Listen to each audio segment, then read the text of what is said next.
News. This is KSL News Radio. Utah's news, traffic, and weather station. 9 o'clock at KSL News Radio. I'm Amanda Dixon. KSL's top story this hour, the Utah House has passed a bill that would expand the state's tax credit for businesses that offer childcare. Representative Jason Thompson is sponsoring the proposal. This is not just an issue for low-income families. Many middle-class families now spend 20% or more of their income on childcare. Childcare providers are also struggling and under enormous pressure. While the majority of the House voted in favor, more than 20 lawmakers voted against the bill, voicing concern with the projected loss of millions of tax dollars every year. And some said they'd rather offer different tax breaks instead. A Senate committee will vote on the bill next. The bill that would have lowered the driving age to 14 years and 6 months has been changed, so 15-year-olds in Utah will not be hitting the roads alone. Instead, the bill has changed and would allow parents to teach their kids driver's ed. It's being held in a House committee right now. Our top national story this hour from ABC News, the difference between what the U.S. imports and what it exports narrowed slightly in 2025. The trade deficit surged in the first 3 months of last year as U.S. companies rushed to bring in goods from abroad ahead of President Trump's tariffs. The gap moderated through the rest of 2025, with exports rising to $3.4 trillion, imports climbing to $4.3 trillion. While the full-year trade deficit decreased last year, it remains among the highest since 1960. That's ABC's Jim Ryan reporting. Your money at this moment, the Dow right now down 144. We're at 49,518. Coming up, we've got some sunshine today. The KSL weather is next. KSL News Time, 9:02. The sources where we get our news matters. When you listen to Utah's Morning News, we want you to feel the stories are important to you and trustworthy. This is Amanda Dixon. And I'm Andy Farnsworth. Join us weekday mornings on KSL News Radio. Kitchen and bath transformations start with AMC Building Materials. AMC Building Materials is a large kitchen cabinet and countertop supplier serving both wholesale and retail customers. AMC offers factory direct pricing on all interior remodeling materials, giving you exceptional value without sacrificing quality. Most standard items are available for quick payment and pickup right away. AMC Building Materials provides professional service, free design, and free on-site measurements, along with expert installation by top AMC professionals. From bold kitchen designs to beautiful functional bathrooms, AMC delivers outstanding value with styles you'll love. And best of all, most projects can be completed within just 10 days. Come experience beauty you can see, quality you can feel, and service you can trust. Get directions to the new AMC Building Materials showroom at 3678 South 700 West today and schedule your free estimate. Visit amckitchenslc.org. That's amckitchenslc.org. This is Jeff Stout with Fink and McGregor Mortgages Made Simple. Let's talk conventional versus FHA loans. Both offer cash-out refinances up to 80% loan-to-value or LTV, so which is best for you? It's kind of like Uber and Lyft. I always compare the two before booking a ride. Conventional loans don't have mortgage insurance under 80% LTV. However, the rates and costs get higher with lower credit scores, cash-out, and high LTVs. FHA loans always have mortgage insurance, but the rates are lower, they don't penalize you for cash out and high LTV loans, and they allow for higher debt-to-income ratios. FHA often results in lower payment even with mortgage insurance. We can analyze your situation within minutes. Call us today. Fink and McGregor Mortgages Made Simple, 801-264-9494. That's 264-9494. Or on the web at finkmcgregor.com.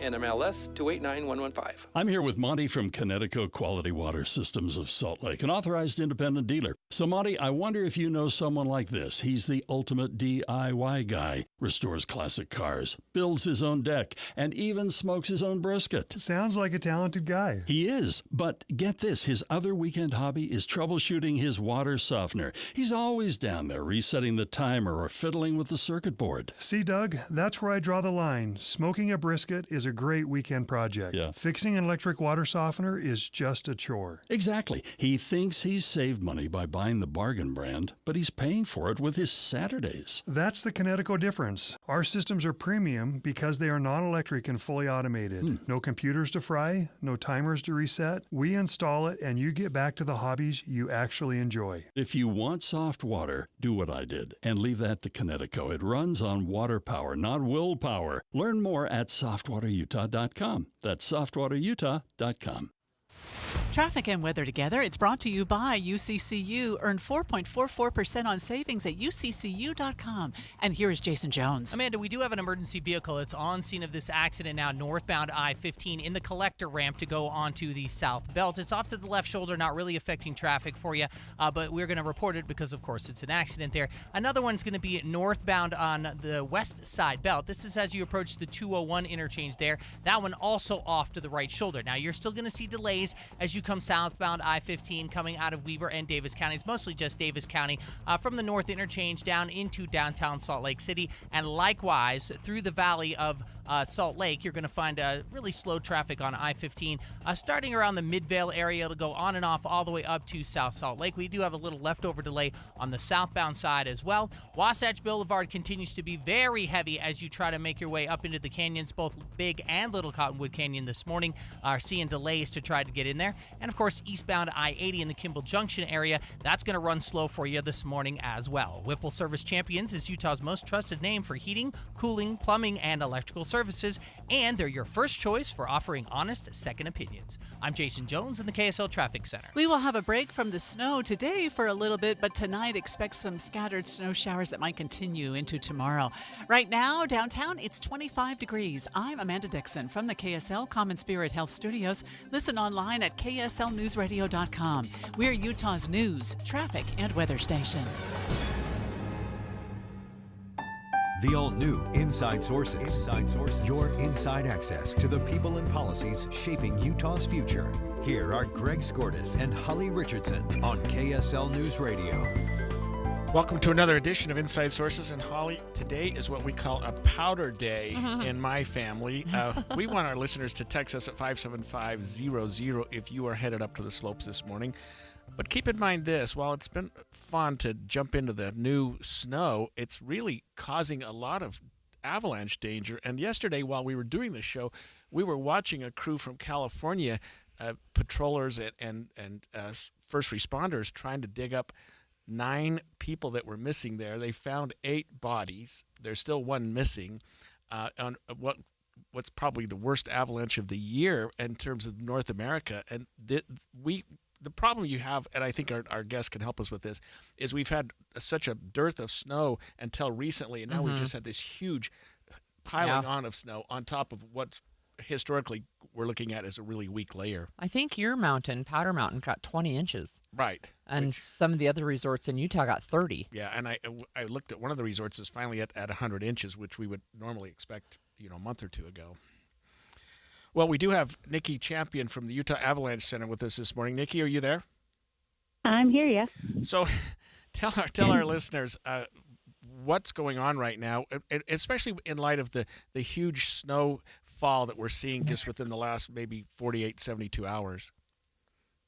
Yeah, so you touched on it a little bit. We had that really dry period through most of January. So all of the snow that was in the mountains became really weak and faceted and sugar-like. Over the past few days, we have this massive storm system that brought anywhere from 20 inches of snow in the Ogden area mountains up to 40 inches to almost 50 inches of snow in the upper Cottonwoods. All of that new snow now sits on top of that weak faceted snow. So we have this large slab now sitting on a really weak layer. It's that classic kind of strong over weak structure that produces very large destructive avalanches. You add in the fact that we have a little bit of wind, we could see both wind-drifted snow avalanches or just new snow avalanches on top of that persistent weak layer.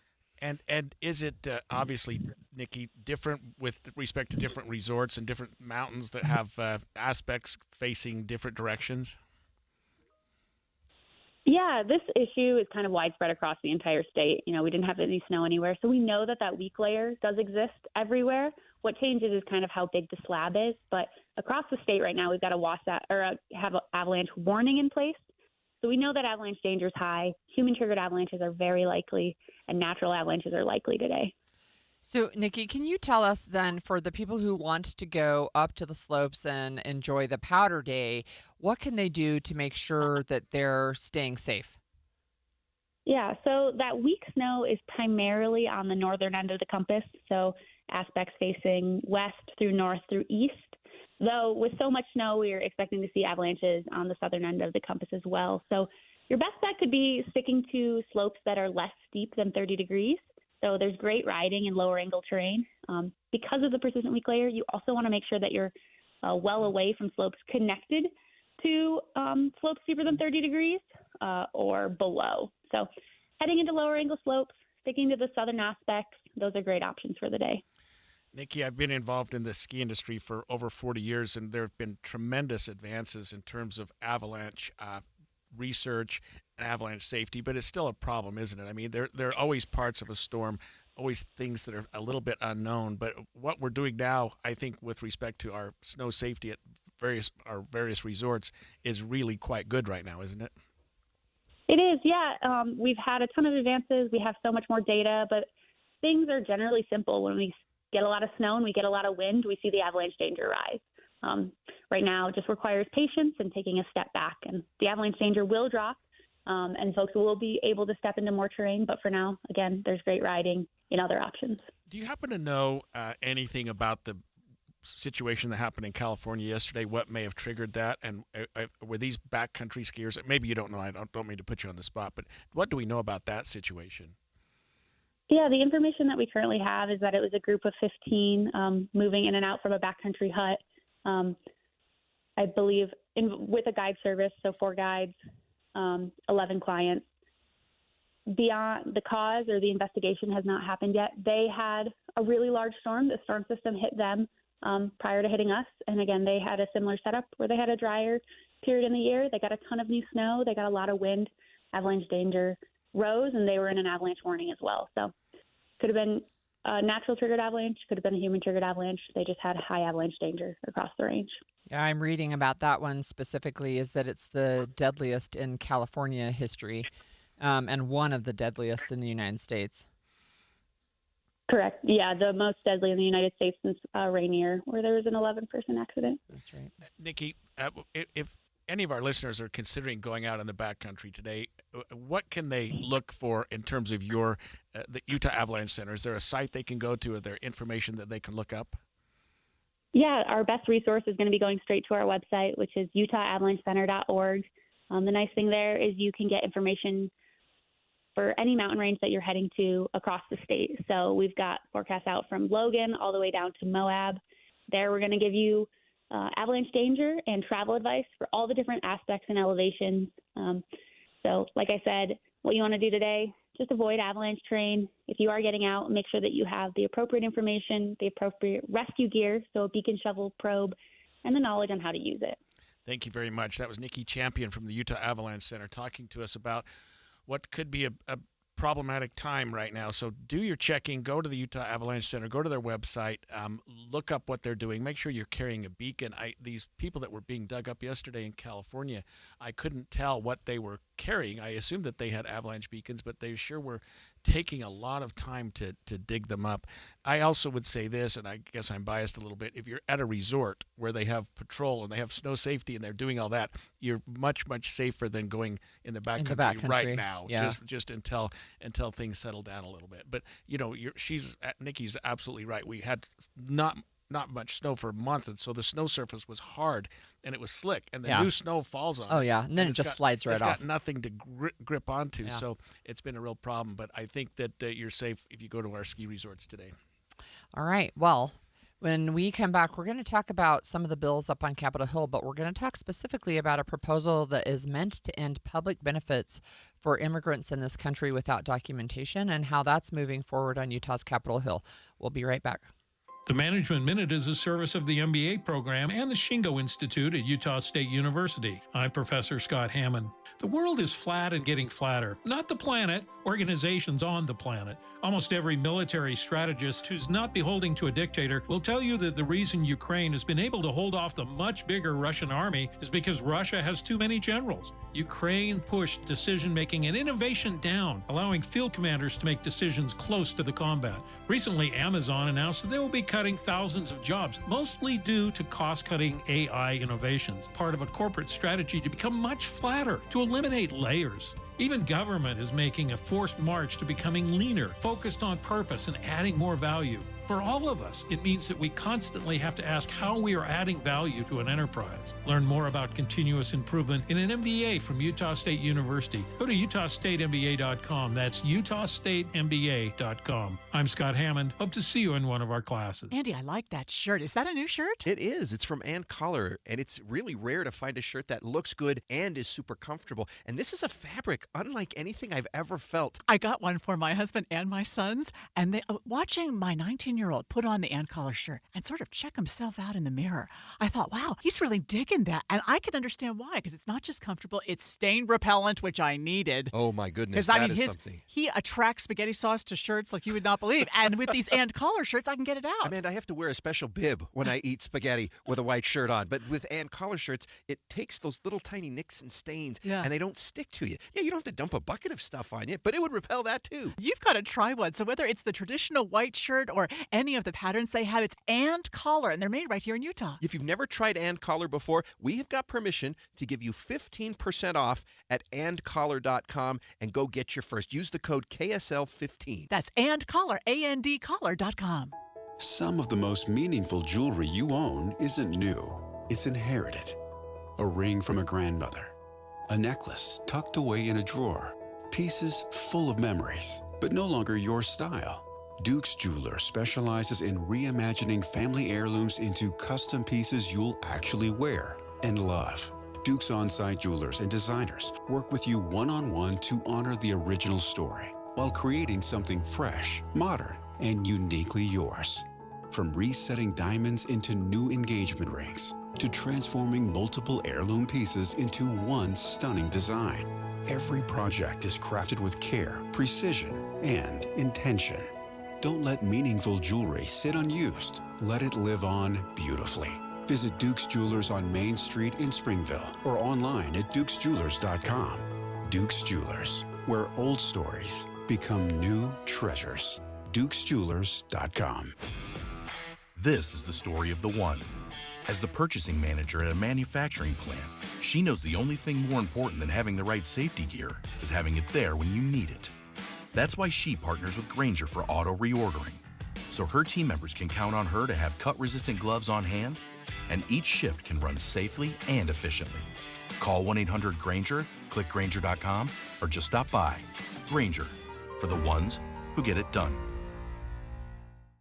Welcome to guided meditation. Close your eyes. You're at the beach. The seagulls are calling. You take out your iPhone 16e you got from Cricket and use Apple Intelligence to clean up that selfie you just took. It's a good one. You send it to your friends instantly thanks to reliable nationwide 5G. They're totally jealous. Get iPhone 16e for $49.99 when you switch. Smile, you're on Cricket. Requires new line on the Supreme Unlimited plan. First service charge and tax due at sale. $25 activation fee. Terms and restrictions apply. Cricket 5G is not available everywhere. See store for details. As veterans, we're no strangers to helping others. It's what we were taught, trained, and told to do. It could be for anything. Helping a friend move. Listening to a fellow veteran for hours, at any hour of the day. Or just simply making time for people. A neighbor, a loved one, or even a stranger. We're often the first to help others.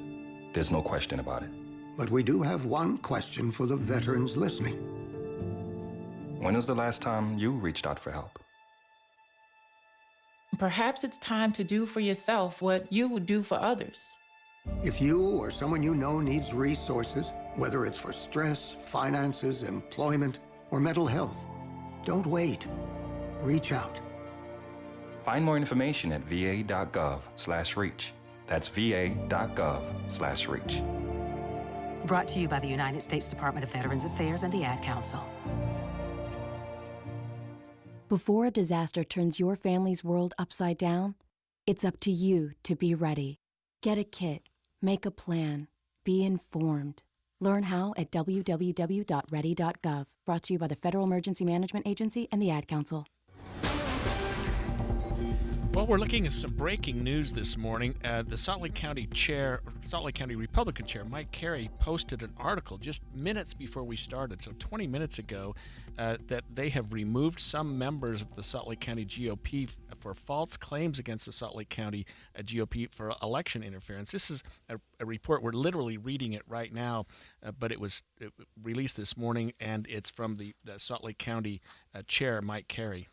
It's interesting, too, because what you see is inter-party discipline, I guess, is the way to put it, right? So what happened is, if you remember during the municipal elections last year, those are nonpartisan, but there were still people that were asking for partisan endorsements. So people who were known to be Republicans, they wanted to have a Republican Party endorsement, even though the election was typically or is nonpartisan. So the party, the Salt Lake County GOP, did endorse a candidate. It was Cindy Sharkey, actually, in the mayoral race in Sandy. And yet what happened is there were a group of people who said, hey, you're not allowed to do that. And the party said, well, actually, we are allowed. And so what ended up happening is they disciplined, or they had a disciplinary hearing, I guess, for 8 members of the Salt Lake County GOP who were the people saying, you're not allowed to endorse in these races. Oh, it was that angle. They took it against the people that were upset for that endorsement. Yeah, that was a nonpartisan race against incumbent Mayor Monica Zoltansky in Sandy City, and she was challenged by one of her city council members. Right, and there were other people who had requested the endorsement, but this would have been back in August, late August. So part of the discussion back in the fall was, should we endorse in a race where there's more than one known Republican? And they decided as a committee that they would not endorse in those races. And so 4 of the 5 people who had requested the endorsement did not get endorsed because there was more than one Republican in the race. But like I mentioned, it was Cindy Sharkey who did get the endorsement. But this group is saying, look, this is unlawful. You shouldn't do it. They copied their complaint to U.S. Attorney General Pam Bondi. They sent it to Kash Patel. They falsely accused the party of violating state election law. So what this article from Mike Carey is saying, or this press release, is that they damaged reputation. They risked exposing volunteers to unwarranted legal scrutiny. They deterred potential new volunteers, members, and donors. And they kept saying, this is, you're violating state law. And the party is saying, no, we're following state law. So they decided in January that they were going to hold this hearing. And so on Monday, they began this in the evening. They did not adjourn until almost 3 a.m. on Tuesday. Right, and they came down with some fairly significant sanctions against some of the people involved. Now, when we're saying that they falsely accused the party of violating state election law, that's just an accusation made by the party against these individuals. And so the other way around. Yeah, right, yeah. So they're right against the party. But they have sanctioned several individuals, and some of these sanctions are pretty significant.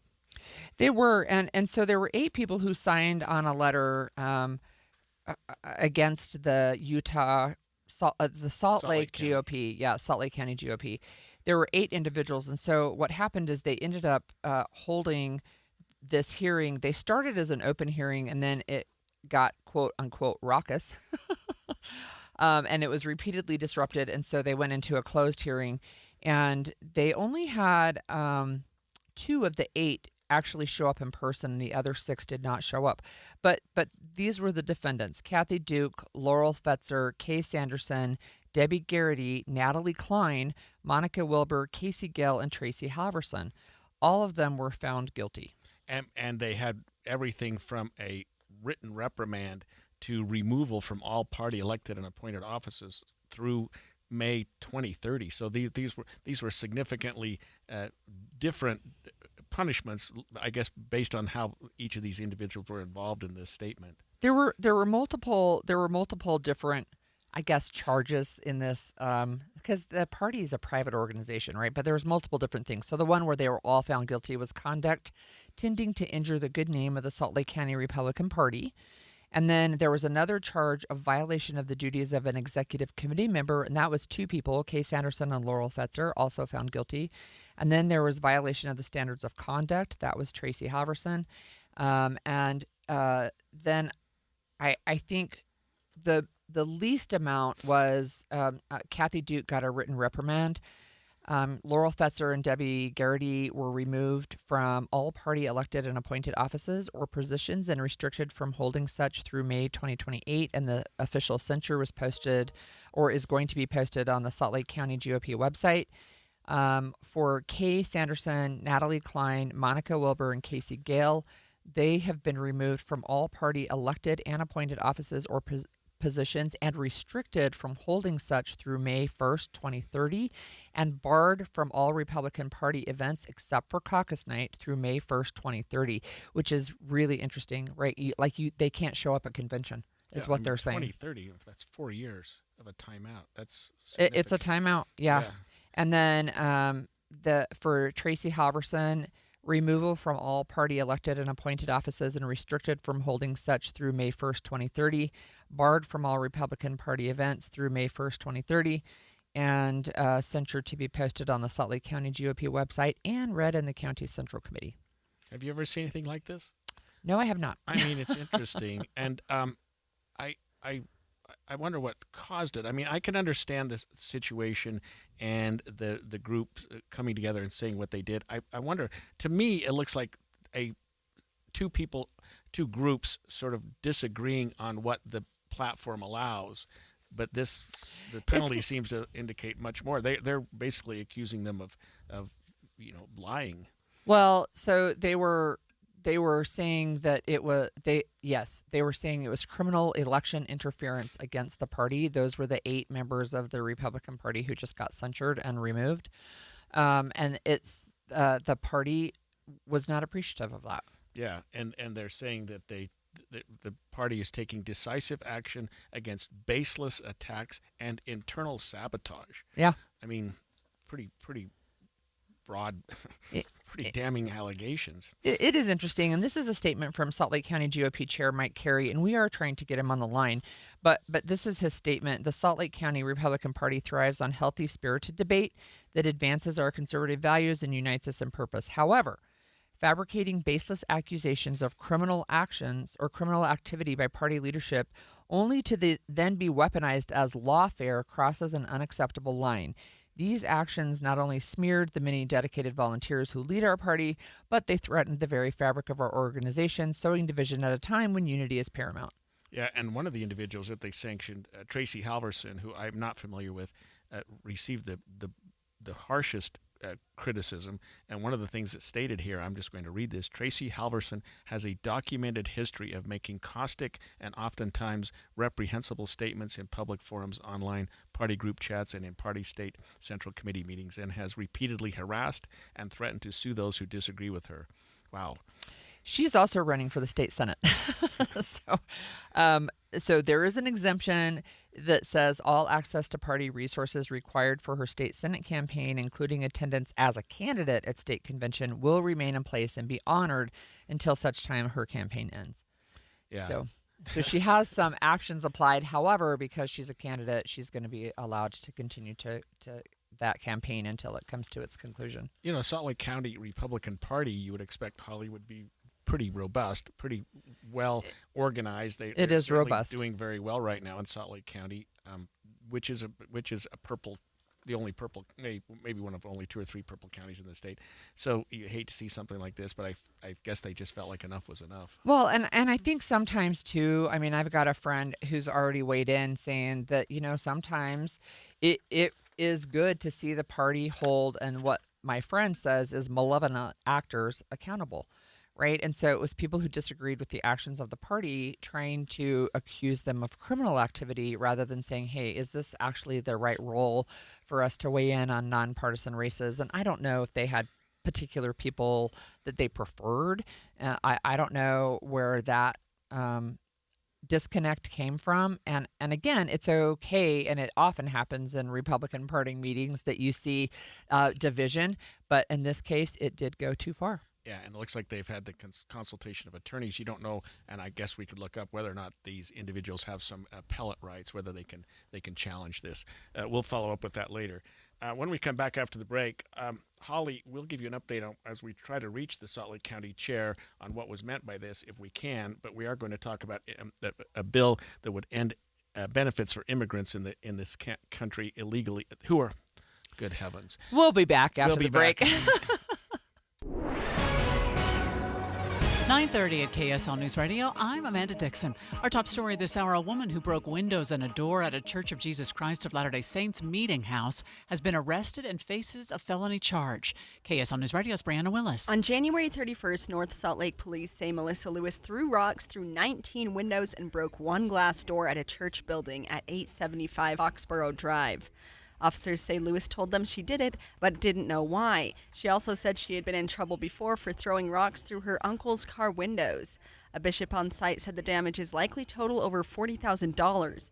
Due to the cost of the damage, she now faces a second-degree felony charge. Brianna Willis, KSL News Radio. BYU Idaho's student enrollment numbers continue to rise. The university's winter 2026 semester enrollment is up 5% from last year, with more than 23,000 students in total.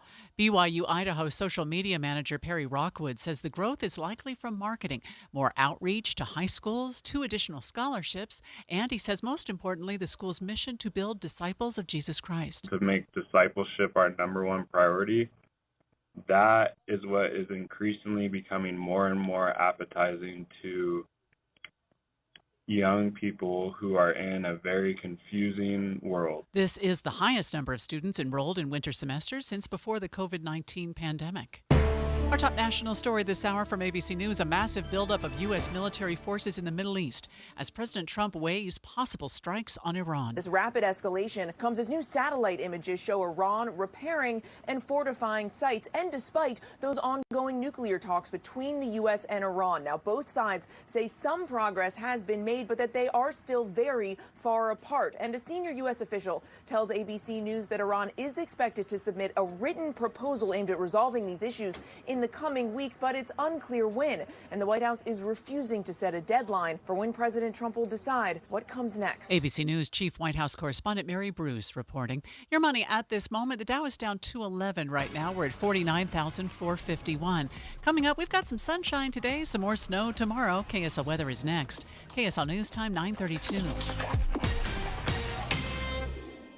Mornings are for recharging. And they're for starting your day right. We volunteer to join you in the car. Get news and weather at 102.7 FM during the most important part of your day. Andy and Amanda, each morning between 5 and 9 on KSL News Radio. A warning on cryptocurrency kiosk scams from AARP Utah. Scammers are getting smarter, and Utahns are paying the price. Criminals are using cryptocurrency ATMs to commit fraud, stealing people's retirement savings and costing Utahns millions of dollars a year. Many scams start with an unexpected call, text, or email from someone claiming to be a trusted source, like your bank, a business you use, or even law enforcement. They'll tell you there's an urgent problem and instruct you to take cash to a crypto kiosk or ATM. They may even stay on the phone pressuring you to act fast and keep it secret. But once you feed cash into a crypto ATM, it's converted to cryptocurrency and sent to the scammer's wallet, and it can be almost impossible to recover. Remember, no legitimate organization will ever ask you to pay with cryptocurrency. Learn more at the rising cost of cryptocurrency scams by visiting aarp.org/UT. A message paid for by AARP Utah. Febreze. New Febreze Air Mist has 50% more odor fighters and up to 30% more fragrance than the old formula. So now you can take on 100% more stinky odors, like sweaty gym bags, greasy cooking smells, and the after effects of the dog rolling around in something. Just spray, and new Febreze Air instantly restores just clean freshness. Smell you later, odor. Breathe happy, Febreze. La, la, la, la. How can you grow your business from idea to industry leader? With smart business buying tools and technology from Amazon Business. From fast, free shipping to in-depth buying insights and automated purchase approvals, we deliver everything you need. Go to AmazonBusiness.com for support.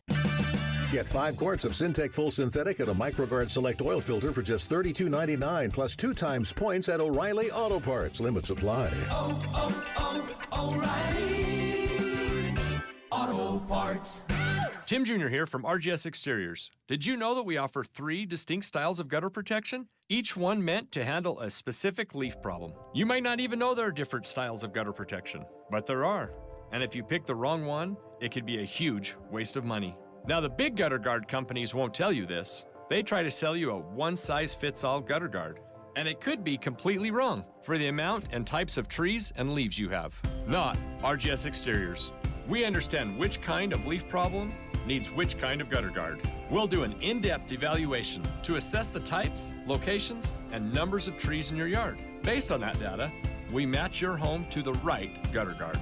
So don't risk wasting money on the wrong gutter protection. For a free evaluation and estimate, call RGS Exteriors at 801-280-3110 or visit rgsexteriors.com.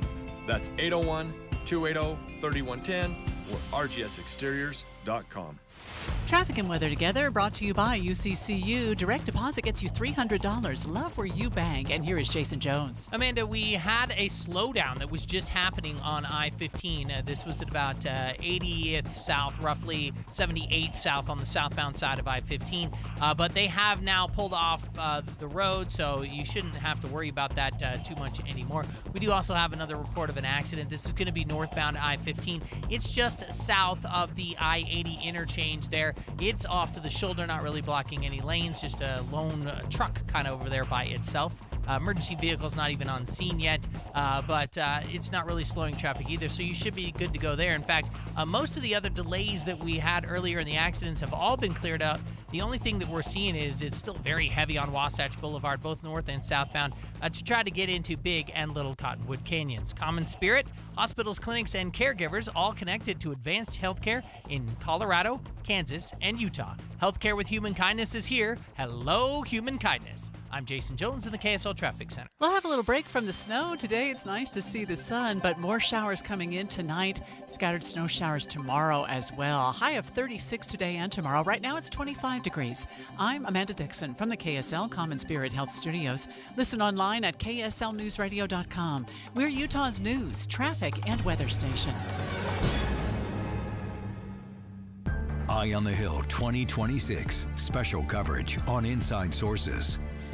Well, a proposal meant to end public benefits for immigrants in the country illegally is now moving forward in Utah. Holly, I'm looking at House Bill 88, which would allow that it would require proof of lawful presence in the country to get access to public services, including immunization, crisis counseling for domestic violence survivors, some food at food pantries, healthcare services for children in this country, and more. So proof of citizenship would be required if this bill passes before access to some of these public services would be available. So many of the services are already restricted to people who are here without documentation, but this bill would expand that. And we have with us to help break it down Tim Vandenack with KSL.com. Thanks for joining us, Tim. Good morning. I'm wondering if you can talk to us about this bill. It has passed a House committee. It's Representative Trevor Lee's bill. Can you talk to us about the reasoning behind this? Well, obviously, immigration is a big issue nationwide. The federal people, have pulled the main strings. So I think states, people in state legislatures who are, wanting to crack down on illegal immigration are looking where they can to see what they can do. And this is one area I think where Representative Lee sees some opportunity. It's unclear how the dollar amounts, that how much state funds actually go to undocumented immigrants through these services. But, there are a number of bills, and I think they're all just trying to do what they can at the state level to combat illegal immigration, and this is one of them. Tim, go ahead. No, that's all. Go ahead. I was thinking that, like Holly just said, that there were certain benefits that were already precluded for people who are in the country illegally. So I'm not sure what this adds, or if it just clears up any sort of misconception about that. Do you know how this changes existing policy and law? So some of these services that are targeted immunizations for certain disease, crisis counseling for domestic violence, food at food pantries, you go in. I don't think these people ask for what your citizenship is. Oh. So it's not like there's a dollar amount that's earmarked. We're funding this much for illegal immigrants. It's just that here are services geared to the public, and undocumented immigrants are among those who are tapping into these. And now they would require that you show, a passport, green card. So it's not clear what dollar amount we're talking, like how the value of these services. But yeah, there would be some dollar amount somewhere. What is some of the opposition to this bill? A lot of, immunizations, obviously, if you're not immunizing everybody, that puts everybody at threat of spread of disease. I think many see it as inhumane, like crisis counseling for domestic violence survivors. It seems kind of mean-spirited. Food at food pantries. So that it seems more kind of the humanistic thing, that this is just mean-spirited, seemed to be a big part. Also, requiring these entities to, ask for passports, ask for green cards. There's more bureaucracy for them. There's a dollar amount involved for them just contending with the bureaucracy. So I think that's another point of opposition. And plus it includes like these possible criminal repercussions if you violate these. If you don't ask for identification, people can be criminally liable or lose their jobs. So I think that's another point of opposition. So, for example, at a food bank today, they wouldn't necessarily check somebody's identification. If somebody needs some help, they need some food, they would get that. But if this bill passes, the people who work at the pantries would be required under the law to check for proof of U.S. citizenship, and if they don't, they could be held criminally liable. Is that what this bill does? Yeah, that's essentially how I read it. These things, their wordage is so complex, but yeah, that's essentially how I read it, and I think other people read it as well. Can you tell us about some of the other immigration bills on the Hill that you're watching right now? I know there's a slew of them. There's a number of them. Representative Lee also wants to get end the driver privilege card program, which I don't think that's gotten the committee hearing at this point. Those are the drivers. They're not licenses, but they're documents that allow illegal immigrants to get documentation allowing them to drive on the streets.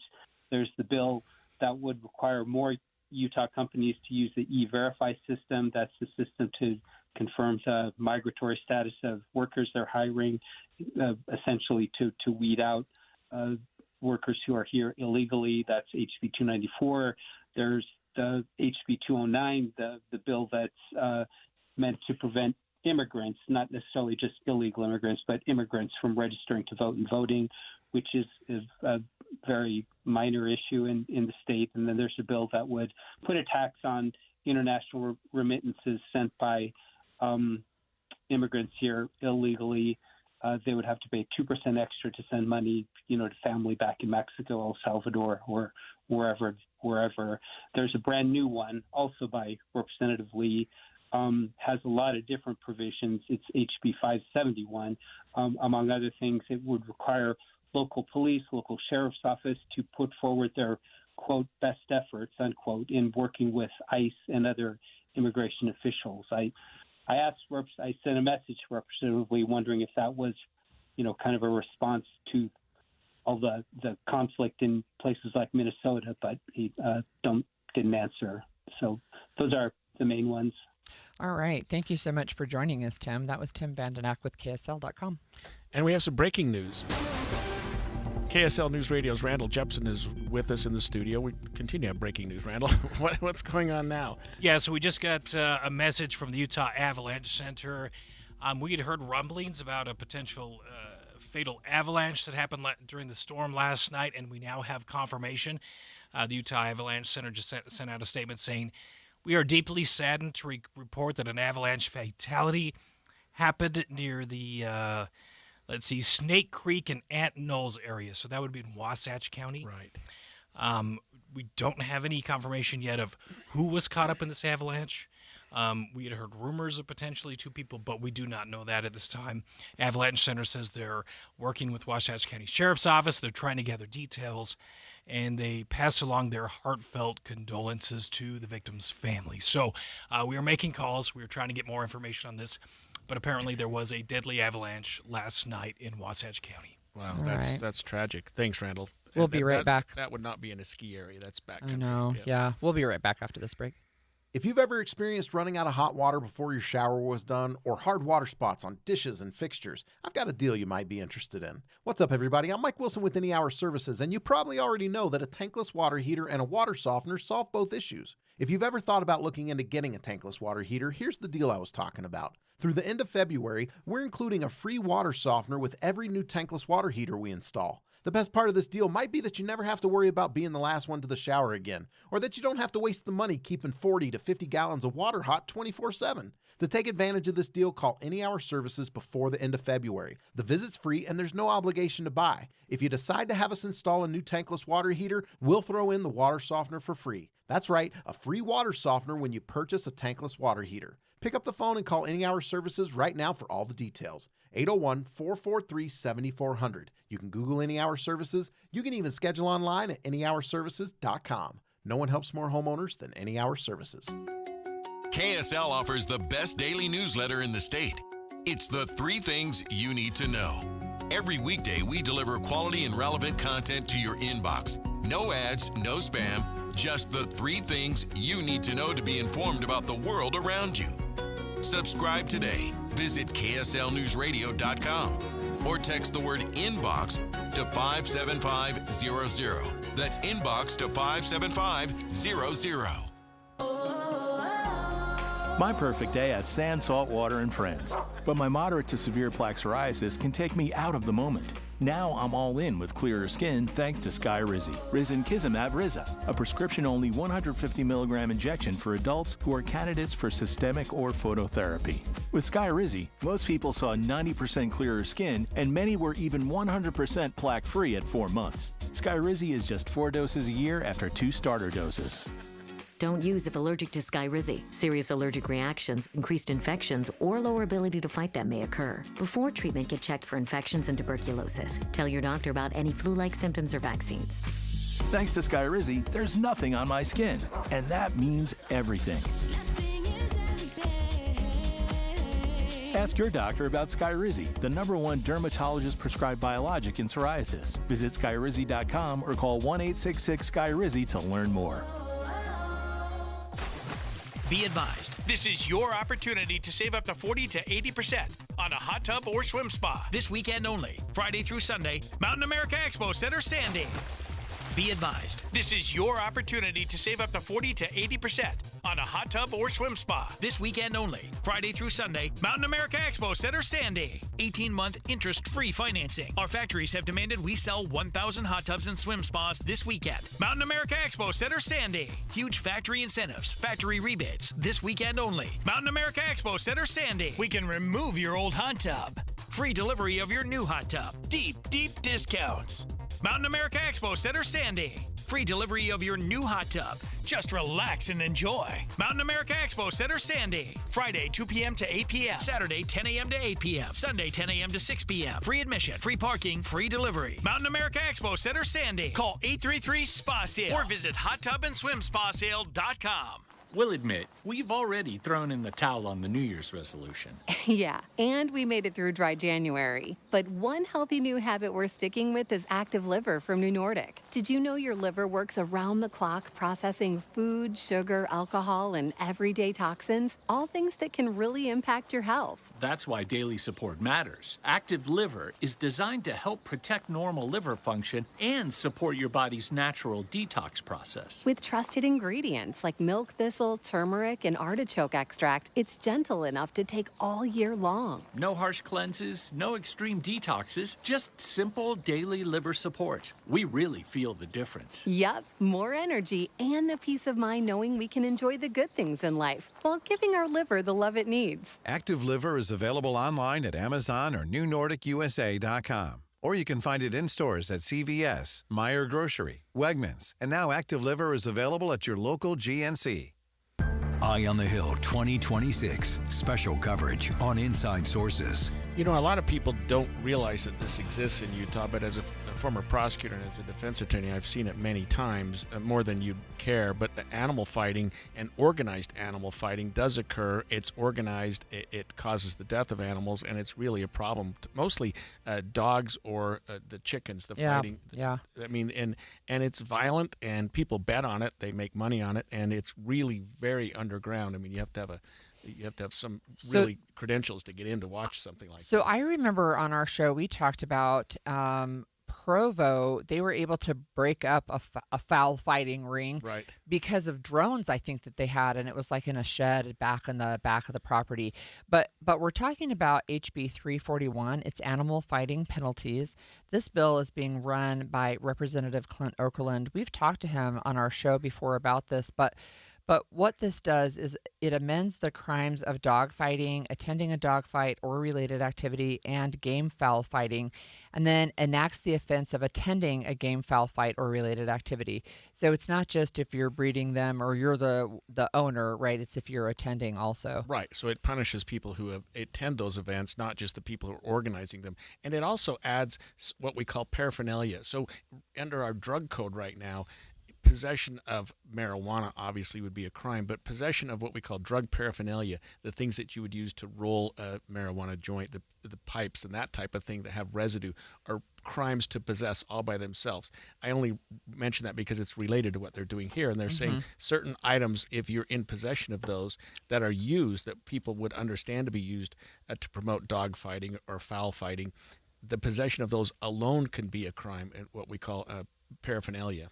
You know, it really breaks my heart to read this. And, you know, even before I was a dog owner, I was still pretty sensitive to cruelty to animals. And this is it's just really awful. So I applaud him for that. That bill was presented this morning at 8 a.m. and it passed out of committee unanimously. Yeah, and some of the crimes involved in this, Holly, can be up to felonies, up to a third-degree felony, carrying up to 5 years in prison. So it's not just beating your dog or something like that, which is bad enough. But if you're training them to do something like this, to kill each other, and organizing that and getting involved in the gambling part of it, you can go to prison for up to 5 years. Wow. Okay, well, there's another bill. We've talked about this multiple times, and it is the bill that would change the process from death penalty, conviction, and sentencing all the way through the execution. Some people are calling it streamlining, right? Just making the process occur more quickly. I listened to part of the testimony on the bill this morning, and Representative Candace Perucci, who's the bill sponsor, said the average time right now on death row in Utah is 33 years. We know that we've had longer than that. And she said this bill would likely shorten it to about 15. Right, and what it does is streamline the appeal process, limit the kind of appeals that can happen after such a period of time. I was listening to the debate this morning as well, and it actually came out of committee with an 8 in favor, 2 against, and 1 either not present. Not there, yeah. So it is going to the floor, or at least it's going to the next level. But there has been some frustration, and Representative Perucci has been really forthcoming about, hey, if we're going to have the death penalty, we should do it right. Right. But it does a couple of things that I thought were really interesting, not the least of which is once a prosecutor announces that he or she is seeking the death penalty in a case, it provides that there will be some level of testing, intellectual testing on the individual involved. Competency, Yeah, right? absolutely, yes. So, and it's an IQ test. And so what happened, this is in response, obviously, to the Ralph Menzies situation, who was on death row for 37 years, suffered from some dementia, ultimately was determined well, it wasn't really determined one way or the other, but he couldn't be executed at the end there because of his competency having declined over and over, worse and worse, I should say. He then died in prison of natural causes related to his dementia, I believe.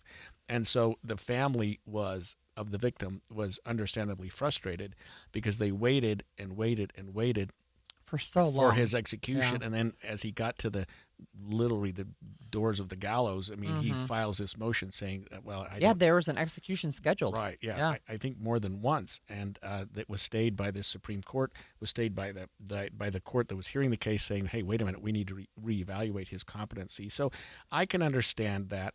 I was listening to the arguments by the opposition, which were a couple of defense attorneys who I know very well, who were basically saying, we need to make sure if we're going to do this that we have competent counsel involved.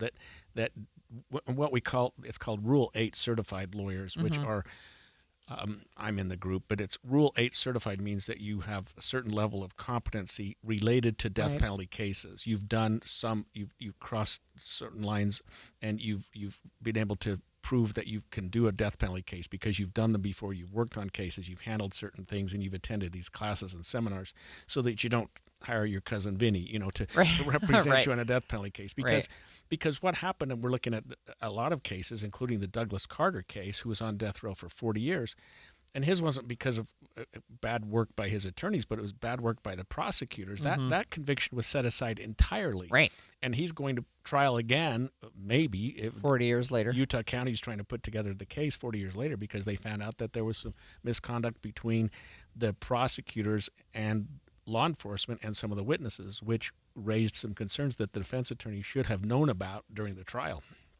Yeah, and it's an issue that I think we're following. It was interesting to hear some of the arguments on the other side.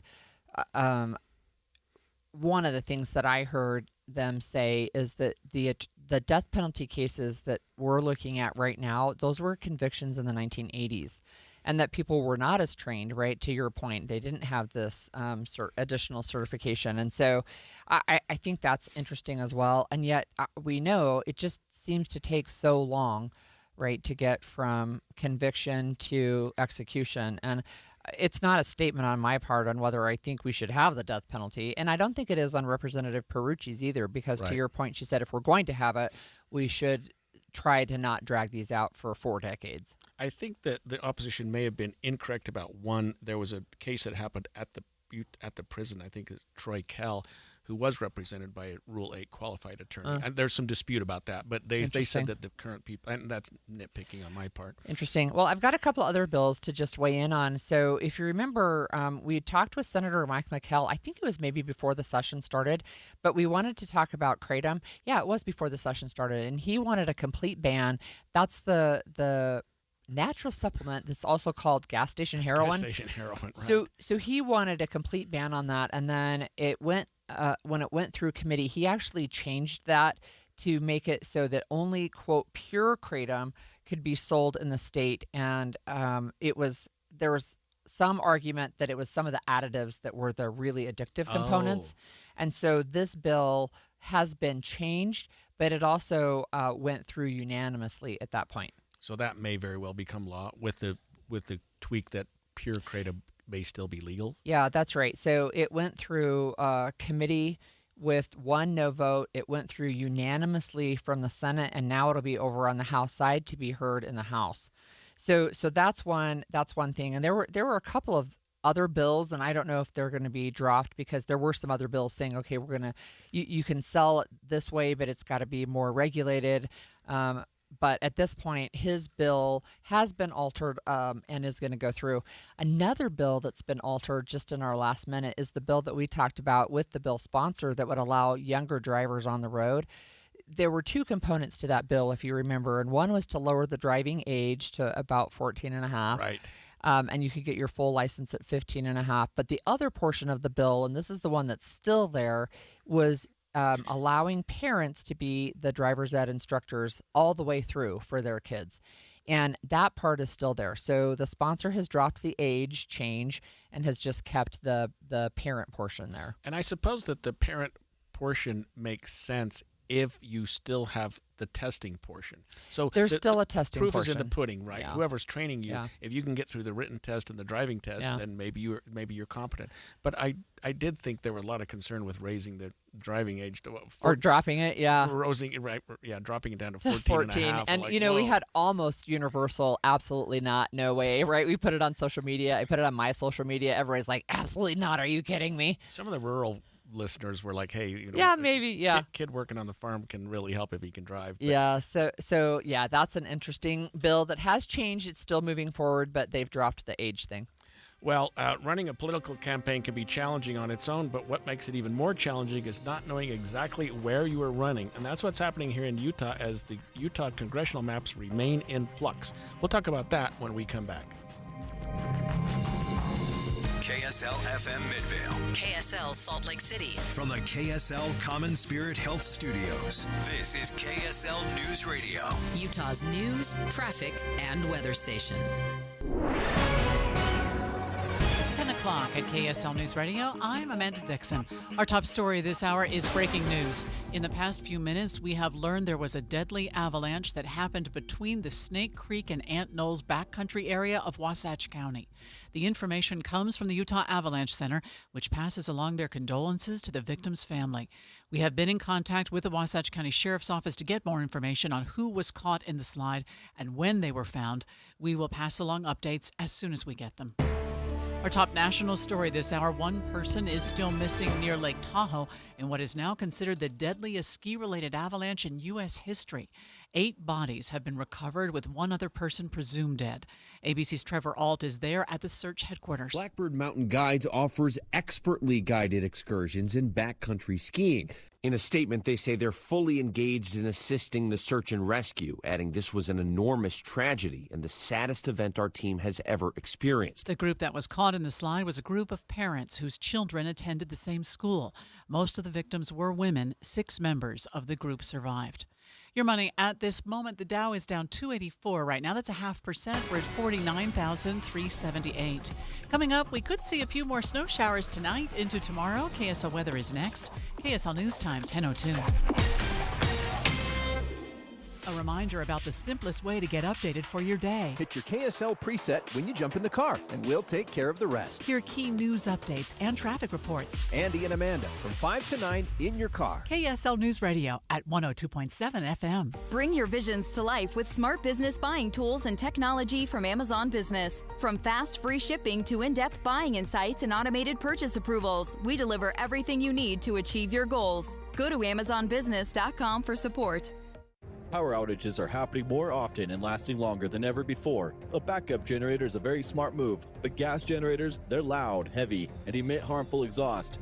The Grid Doctor 3300 solar generator from My Patriot Supply is different. It's portable, silent, and safe to use indoors. And when you order a Grid Doctor 3300 from MyPatriotSupply.com, they'll include over $800 in preparedness supplies absolutely free.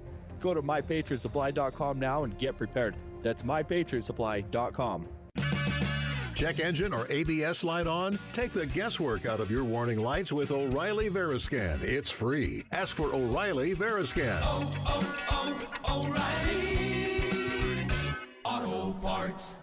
Andy, I like that shirt. Is that a new shirt? It is. It's from Ann Collar, and it's really rare to find a shirt that looks good and is super comfortable. And this is a fabric unlike anything I've ever felt. I got one for my husband and my sons, and they watching my 19-year-old put on the Ann Collar shirt and sort of check himself out in the mirror.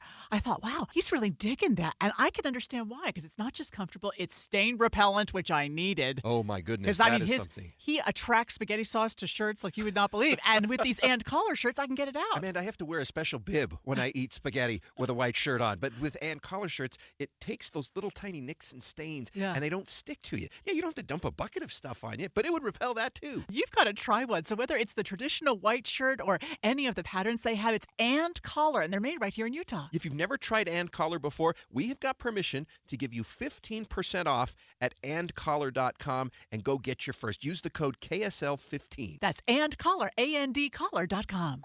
Some of the most meaningful jewelry you own isn't new. It's inherited. A ring from a grandmother. A necklace tucked away in a drawer. Pieces full of memories, but no longer your style. Duke's Jeweler specializes in reimagining family heirlooms into custom pieces you'll actually wear and love. Duke's on-site jewelers and designers work with you one-on-one to honor the original story while creating something fresh, modern, and uniquely yours. From resetting diamonds into new engagement rings to transforming multiple heirloom pieces into one stunning design, every project is crafted with care, precision, and intention. Don't let meaningful jewelry sit unused. Let it live on beautifully. Visit Duke's Jewelers on Main Street in Springville or online at dukesjewelers.com. Duke's Jewelers, where old stories become new treasures. dukesjewelers.com. Traffic and weather together brought to you by UCCU. Up to $500 for loan transfers. Love where you bank.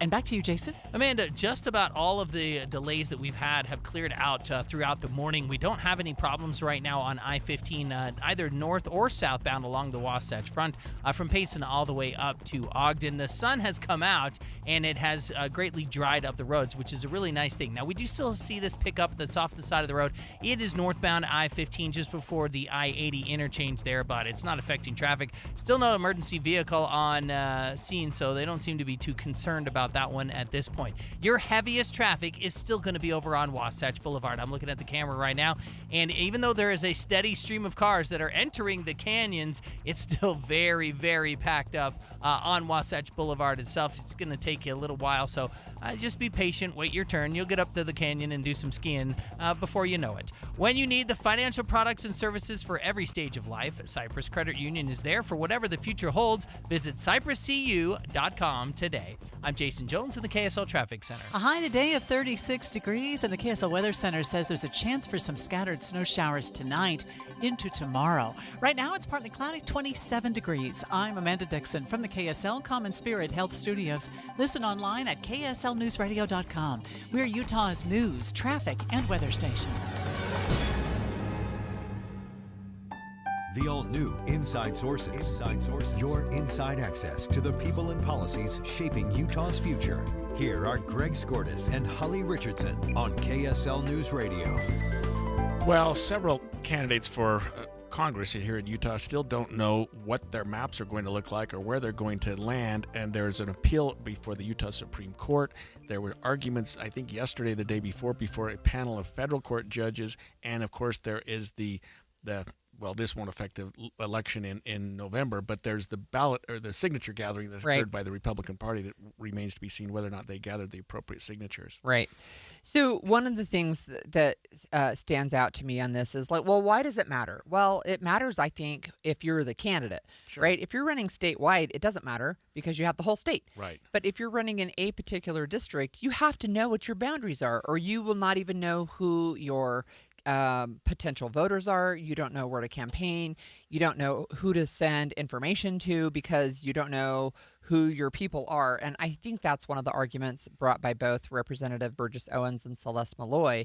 But one of the things on timing is we're just bumping up right against the very last minute here. What we know is there's going to be 4 congressional districts. We just don't know where they are. I know. And a judge has issued a ruling that is the current understanding of what the districts will be, but that's being challenged on every level you can imagine. That's right. And just imagine if you're somebody like Ben McAdams, who's raised a bunch of money and is the first to qualify for the ballot for the potentially new District 1, and then if that's thrown out, then what? Yeah, he's raised all this money. He's actually jumped in as a friend of the court because of that. He's saying, look, I now have a dog in the fight. Yeah, exactly. He does.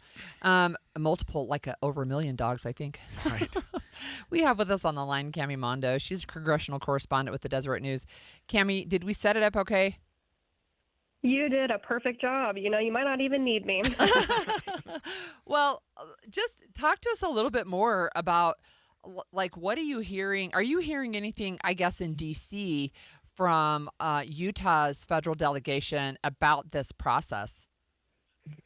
Absolutely. And so, I've talked to the delegation quite a bit over the last few months as well, because, they've been seeing this unfold. We've seen multiple iterations of this map over the last 6 months. And really, all 4 of the House incumbents that we haven't made a final decision of where they're going to run. Every time I do ask them, they say that they're going to wait for a final decision from the state Supreme Court from all these ongoing litigation. And so, as you were saying, it's hard for them to know where to fundraise. It's hard for them to know where to hold events because they aren't sure who their constituents may be or who exactly they need to sell themselves to. And one of them is going to be in for a much, much more difficult race than he or she has had historically. So the odd person out, if there is a sort of a person that it's Burgess Owens. Through the short straw, is going to have a real problem, correct? Is it Burgess? Correct. Yeah, no one has really decided which one will go against the eventual Democratic nominee. Assuming if these lines, how they're drawn right now, remain, they still haven't decided which one of them would be the one to run. Right now, looking at the map, it seems it would be Burgess Owens because that is mostly what his district is right now. But they haven't made any decisions, so it's hard for them to know where to run. It's hard for Democratic candidates to know who exactly to challenge. It's been a whole mess. So Cammie, you mentioned the Utah Supreme Court, and do we have a timeline yet about when the Utah Supreme Court might release their decision on whether there's even going to be a stay or not? It's my understanding we may see something hopefully within the next week of just decisions of when that will happen. I know at least maybe next week it's when they would have to revert back to the 2020 maps if no decision is made. But I think it's all really just a big question of it could happen at any moment. We just don't know when.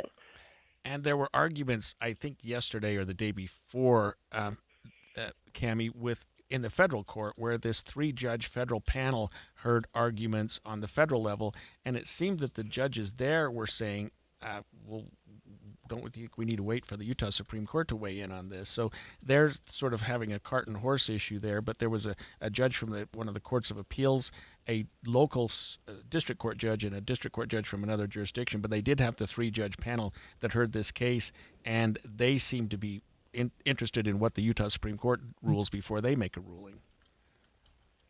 Right, and it's just a bunch of confusion about, who has most jurisdiction here. In that argument that we did here, you have the Republicans who are saying it causes too much confusion to change the lines this late in the game. You have Ben McAdams, as you were saying earlier, who's kind of in as an outside voice to say, well, I've raised all this money, we've generated all this interest, thinking this was the map, it's too late to go back now. So there is just a lot of confusion that's in all kinds of ways. What is the absolute drop-dead deadline for there to be this is what the maps are for 2026 decision? Right. Well, I think the big deadline is that first week of March where candidates have to file where they're going to be running. So there have to be districts by then so that all these candidates, these incumbents, can actually file to say this is where I am running. I think that is the first week of March. The exact dates are lost to me now. But, of course, that there has to be a map there so that candidates can say this is the districts that I'll be running in. That goes for incumbents and these Democratic candidates. Could we have a situation, Cammie, where, and I guess could is a wrong word because anything's possible, where two candidates who are currently congressional representatives run against each other in a Republican primary? Or do you think that the 4 of them are trying to avoid that at all costs? It's my inkling that they'll probably try to avoid that. Of course, whenever you try to speak to any of them about this, they're very, they're holding their cards close to their chest. The 4 of them have constant communications with each other about this, or so I'm told. They're kind of strategizing what they would do in this situation if one of them would go head-to-head. So it's very unclear what their plan is, but they are strategizing. They're just not announcing or, giving any indication of what that might look like. So these are just crazy stories, right? I just think they're crazy stories. So it will be an interesting campaign for sure because caucus nights are the 17th for both Democrats and Republicans, March 17th. So that will be you literally will have just a couple of days between the filing period closing and caucus. So the people who go to caucus, they'll probably know, but it's going to be really hard for a campaign to wrap things into, hey, I want to get everything out to my caucus meetings. Right. I think that's another issue is that even when this all is decided, it's going to be a very truncated campaign period, especially for any of these primaries. I think that's why you're seeing these Democrats, at least the ones that I've spoken to over the last few weeks, have said they are focusing their focus right now on that primary because they don't know which incumbent they may be challenging, if any of them. And so they are just focusing on their primary right now. But for Republicans, whether or not they do have primary challengers, it'll be a very truncated campaign. Mm-hmm. Yeah, thanks so much for joining us, Cami. That was Cami Mondo, congressional correspondent with the Deseret News. And, you know, we you and I both have experience running in campaigns.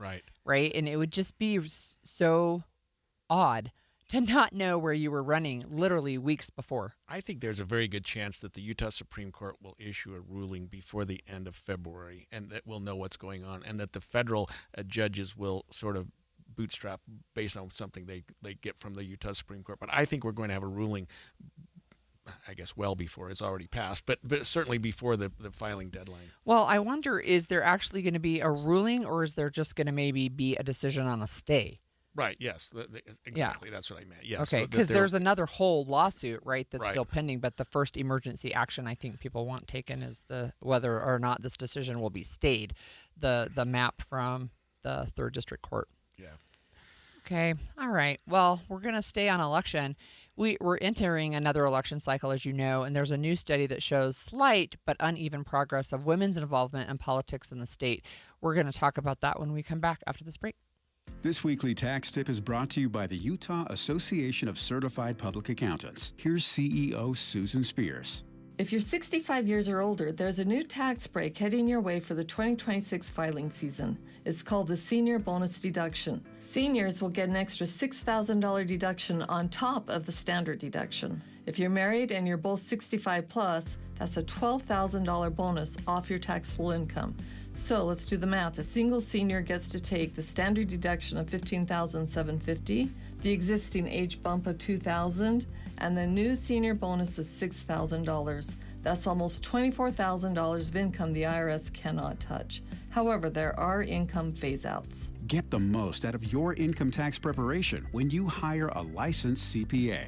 Visit uacpa.org to find a CPA that's right for you.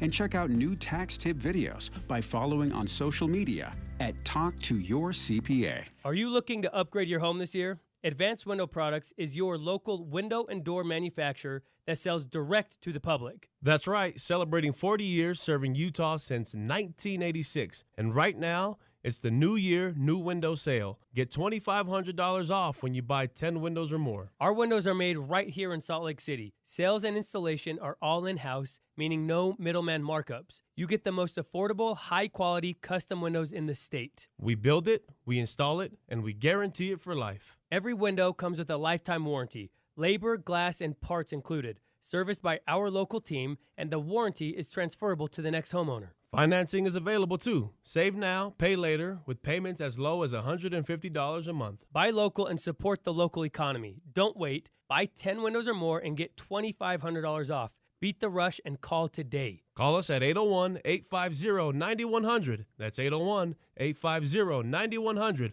Or visit us at advancedwindows.com. This is a special alert to all Americans who own a vehicle with less than 200,000 miles with an auto warranty about to expire or with no warranty coverage at all. Due to a decline in the economy, CarShield is announcing a low-cost month-to-month vehicle protection plan that is now available to the public to save any driver out-of-pocket expenses on future auto repairs. Call now to find out how you can pay almost nothing for covered auto repairs. Yes, you heard that correctly. Pay almost nothing for covered auto repairs. An open phone line has been established for all drivers to call for a free quick quote. Call 800-292-4541 now. Drivers who are covered will not have to pay for covered repairs again. This protection plan is at an all-time low. Additionally, drivers who activate this vehicle protection today will also receive free roadside assistance, free towing, and car rental options at no additional cost. Call us for your free quick quote today. 800-292-4541. That's 800-292-4541. What do you have to lose? Call 800-292-4541. Again, 800-292-4541.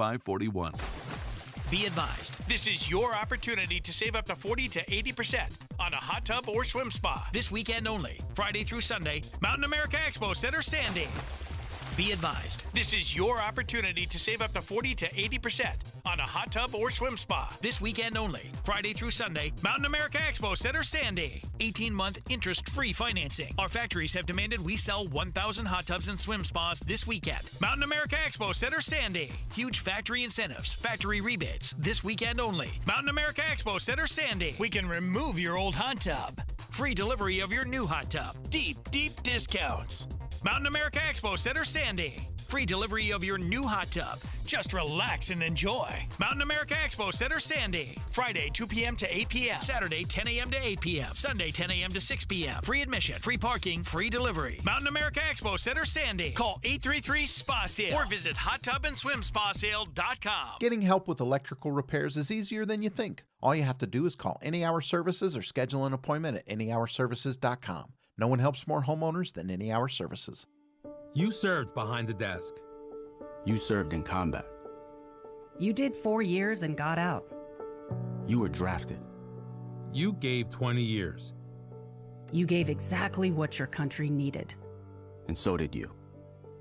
When you raised your hand and swore an oath to your country, when you put your name on a dotted line, you became part of only 1% of Americans who did the same. You are a veteran. You are a veteran. You are a veteran.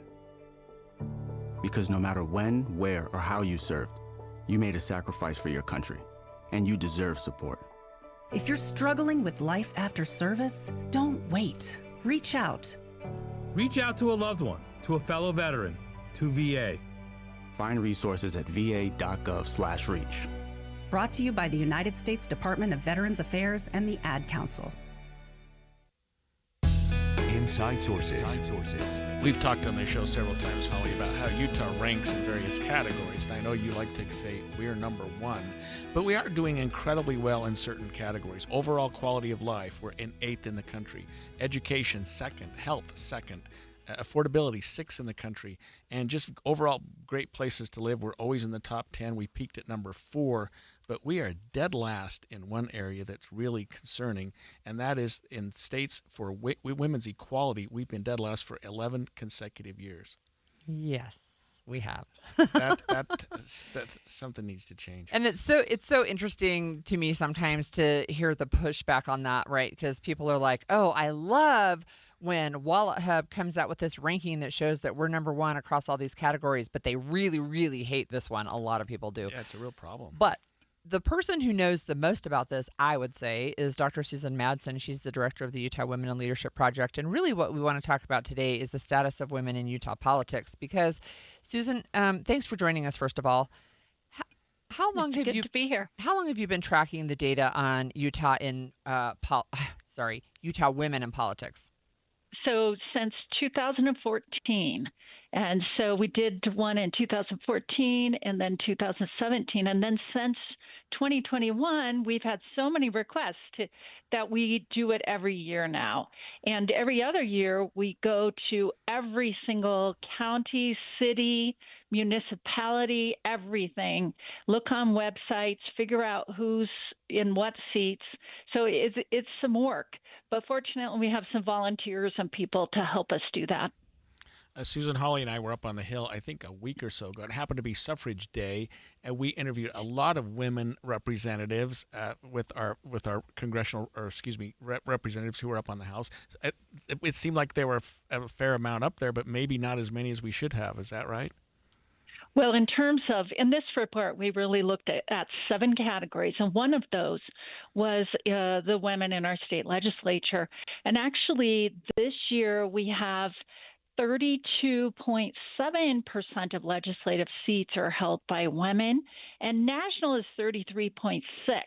So we're still under, but we've made some gains in terms of where we rank. When you look at all the states, though, we're 31st, which has been some improvement, especially since about 2021.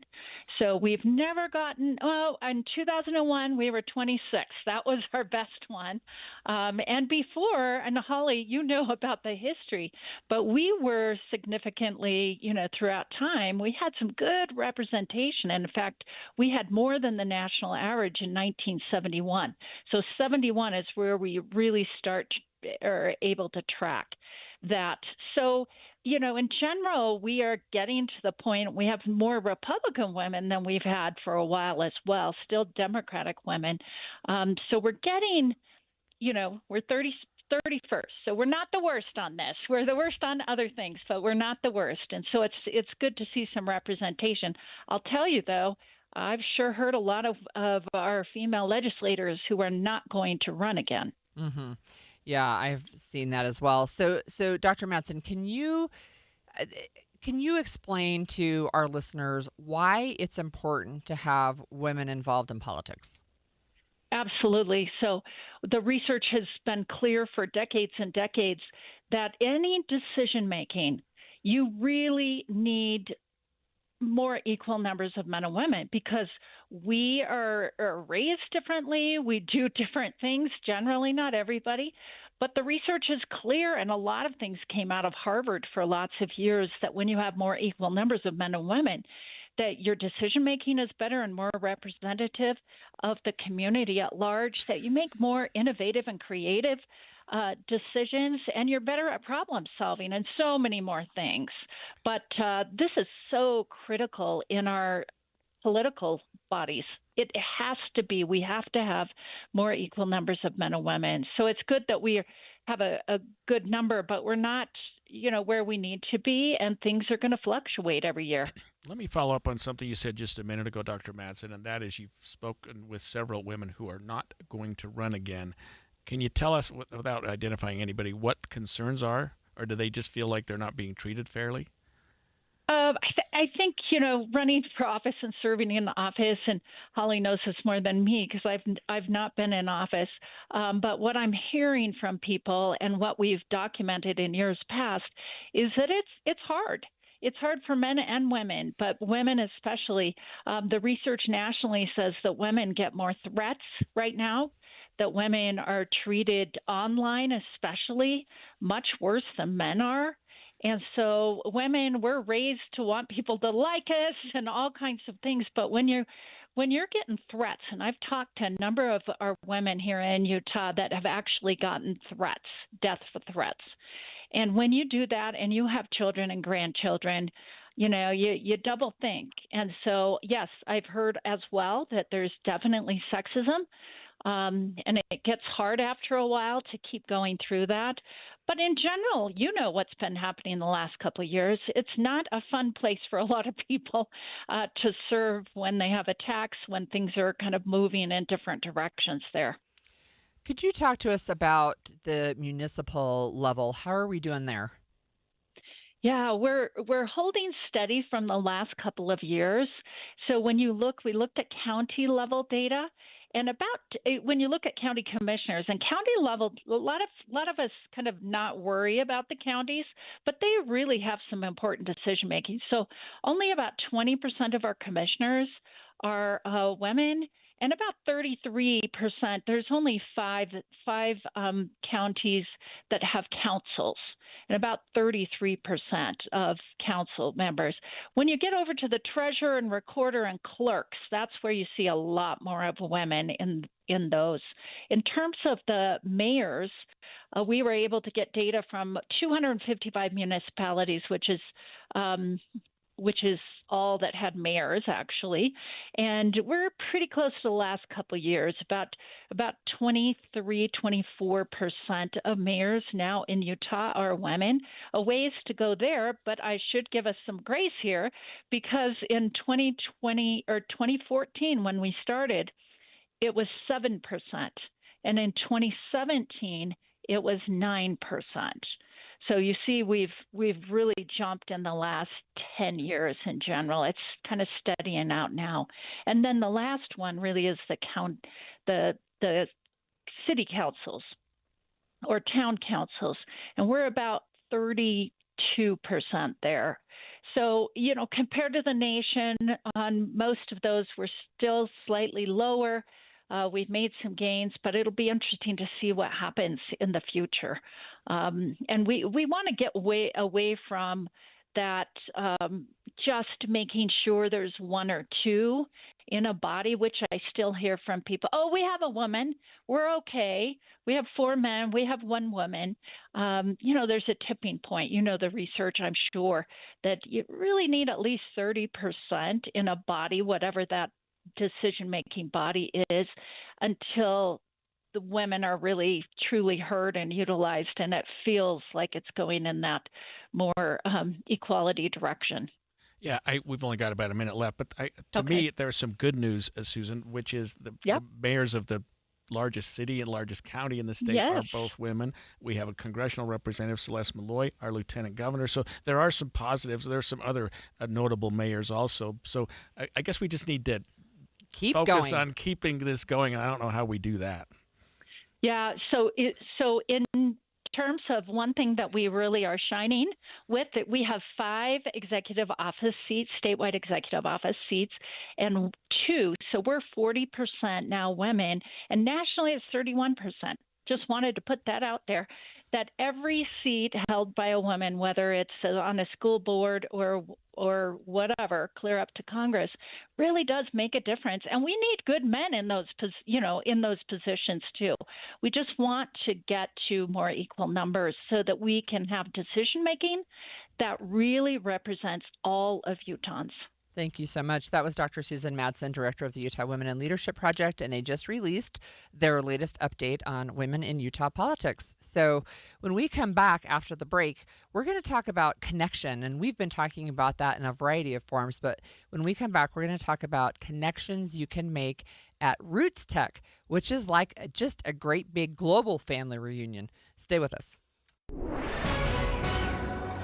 10:30 at KSL News Radio. I'm Amanda Dixon. Our top story this hour, we are working to get more information on a fatal avalanche in Wasatch County in an area near Snake Creek involving people on snowmobiles. We know at least 1 person died, and the Wasatch County Sheriff's Office says they will be releasing more information soon. The Utah Avalanche Center says avalanche danger is high around most of the state right now because of yesterday's heavy, wet snow. Arches National Park is eliminating their timed entry reservation system. The system was used during peak visitation months and required people to reserve an hour-long time slot to enter the park as a way to reduce crowds and traffic. Since the announcement, we've heard from people upset by the move, including Amy Brunvand, who hosts a camping trip with family every spring at Arches. What used to happen is we'd want to go someplace and we'd get there and there was just no way we were going to park. And so it was frustrating and disappointing, and since timed entry, that hasn't happened. Arches says their decision means they will no longer have to turn away any visitors who want to enjoy the park. Our top national story this hour, the U.S. military continues to move forces to the Middle East. The Trump administration has been in talks with Iran over the country's nuclear program, but if Iran does not make a deal, the president has said a possible military strike is not off the table. The USS Gerald Ford is the world's largest aircraft carrier and is now heading to the region, joined by 5 other destroyers. Your money at this moment right now, the Dow is down 271. That's 0.5%. We're at 49,403. Coming up, cold, and we could see more snow tonight. KSL weather is next. KSL News Time, 10:32. The sources where we get our news matters. When you listen to Utah's Morning News, we want you to feel the stories are important to you and trustworthy. This is Amanda Dixon. And I'm Andy Farnsworth. Join us weekday mornings on KSL News Radio. Doug Wright here with Monty at Connecticut Quality Water Systems of Salt Lake, an authorized independent dealer. Monty, give it to me straight. Why is Connecticut the premium choice over those standard electric softeners? Doug, it comes down to this. Do you want an appliance you have to babysit? Standard water softeners have microprocessors and computers that need setting and adjustment, and they use a lot more salt. So you get to haul 40-pound bags of salt down to your basement every month or so. And Connecticut? 0 electricity, 0 timers to reset, 0 downtime, and uses 70% less salt. It's a higher standard of engineering that completely removes the hassle of owning a water softener. That's what I love about my Connecticut. Dee and I never have to even think about it. We occasionally add a bag of salt and it just works, and I've never had to set or adjust anything. Do what I did and get the one that just works. Find out how soft your water could be at softwaterutah.com. That's softwaterutah.com. My perfect day at Sand, Salt Water, and Friends. but my moderate to severe plaque psoriasis can take me out of the moment. Now I'm all in with clearer skin thanks to Skyrizi. Risankizumab Riza, a prescription-only 150 milligram injection for adults who are candidates for systemic or phototherapy. With Skyrizi, most people saw 90% clearer skin, and many were even 100% plaque-free at 4 months. Skyrizi is just 4 doses a year after 2 starter doses. Don't use if allergic to Skyrizi. Serious allergic reactions, increased infections, or lower ability to fight them may occur. Before treatment, get checked for infections and tuberculosis. Tell your doctor about any flu-like symptoms or vaccines. Thanks to Skyrizi, there's nothing on my skin, and that means everything. Ask your doctor about Skyrizi, the #1 dermatologist-prescribed biologic in psoriasis. Visit Skyrizi.com or call 1-866-SKYRIZI to learn more.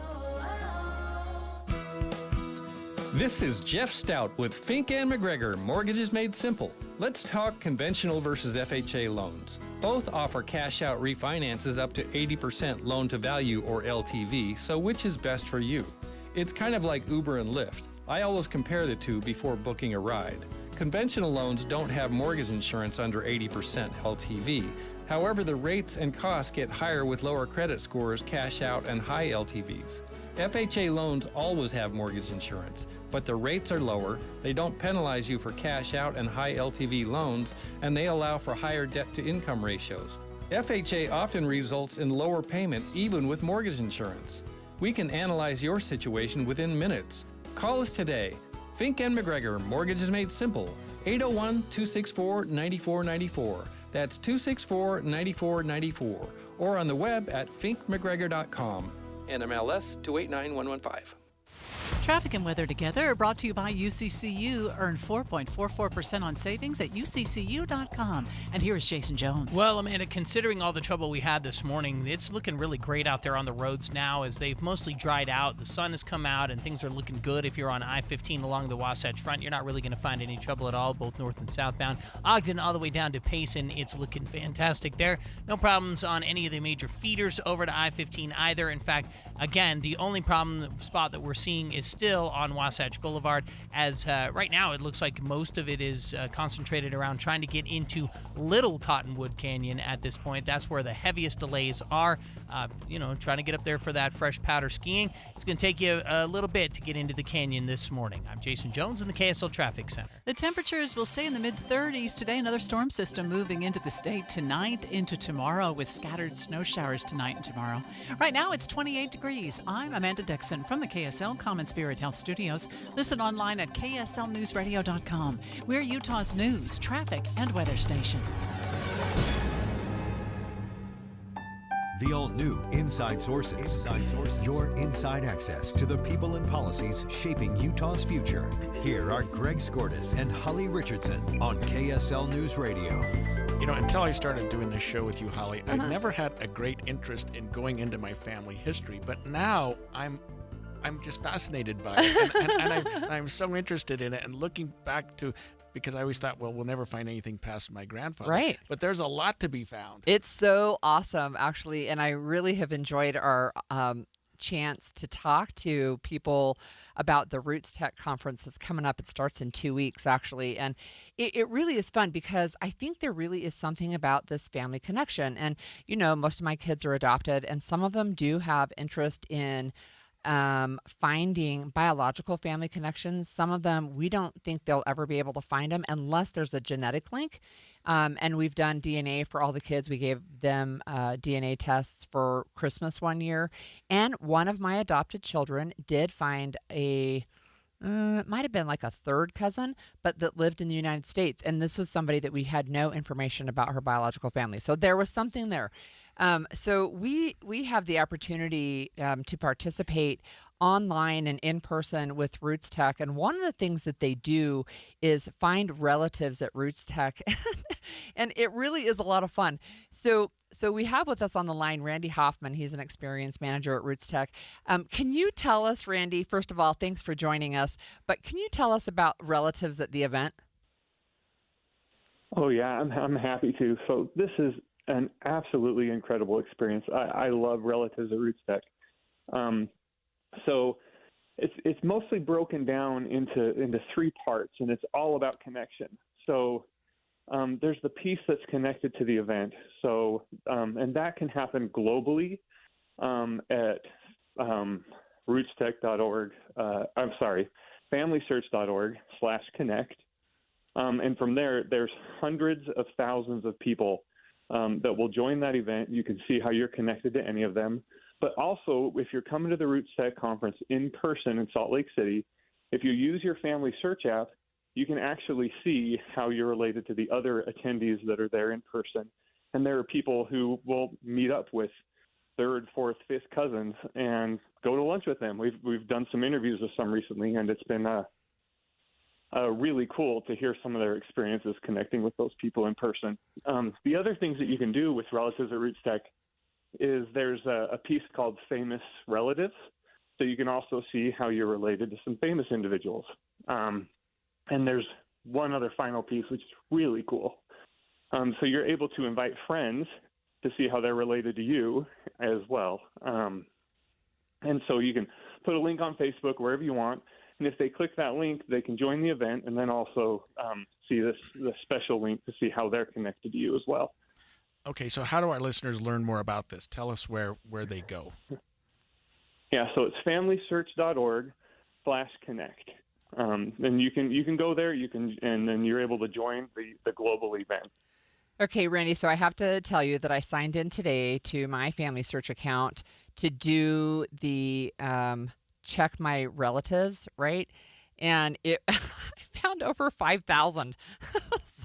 So who have already signed in to say, hey, yeah, I want to do that. I want to find out how we're connected. So it's 5,158. It's actually gone up since I checked in this morning. So it's really fun. I have a relative in the Virgin Islands that I didn't know about. I have a few in Australia. I've got some in Europe, which doesn't surprise me at all. But it's really fun, and I'm going to get Greg online today so that he can start seeing this because it really is a fun process. Yeah, it's absolutely incredible. And what I love about it is just that sense of seeing the ways that you're connected to people around the entire world, and I mean, and even people that are nearby. It's so amazing. You know, we once helped somebody with to put together their family tree, and they did an experience like this. They were able to see how they were related to the people who had helped them with their tree. And this was just a man who came downtown to do some training with us. So he was from Texas, and we said, hey, while you're here, let's do this for you. And when he saw the way that he was related to each of the people who had helped him, he just said, everybody in the world needs to have a chance to experience something like this.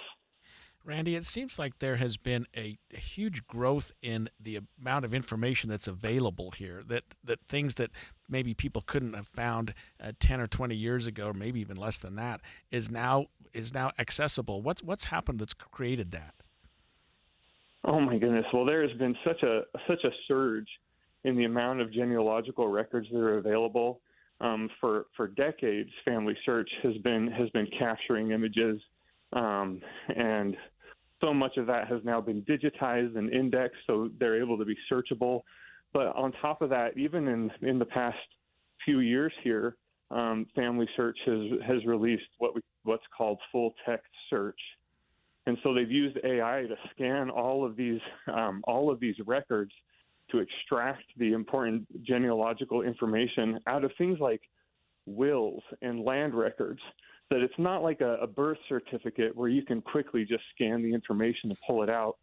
So these are records that have typically been harder to use and to find information in, because your ancestor might just be listed as a recipient in the will, and it's kind of hard to find that information. So more and more is being made available all the time. Can you tell us what happens, like if somebody signs in and they don't see any connections, what about that? Yeah, well, right now, so you mentioned that you have 5,000 connections.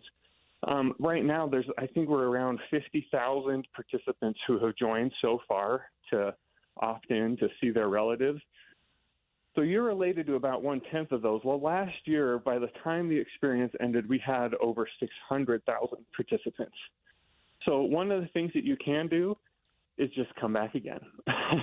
Come back and try it again a little later to see if additional people have joined. If you're brand new to the website and you haven't created an account yet, we'll actually, at Relatives at Roots Tech, put you through what's called the Guided Tree Builder to help you get started. And once you connect into a deceased ancestor, that can then build connections. So you can start your tree, or if you have a tree, you can try to build it even further and just continue to invite others to join in. It does seem, Randy, as though with what's happening technologically and just people getting involved, that it's worth revisiting every year or re-upping and sort of, because there's much more available, it seems like, every year, correct? Yeah, 100%. I have a friend at work from Mexico, and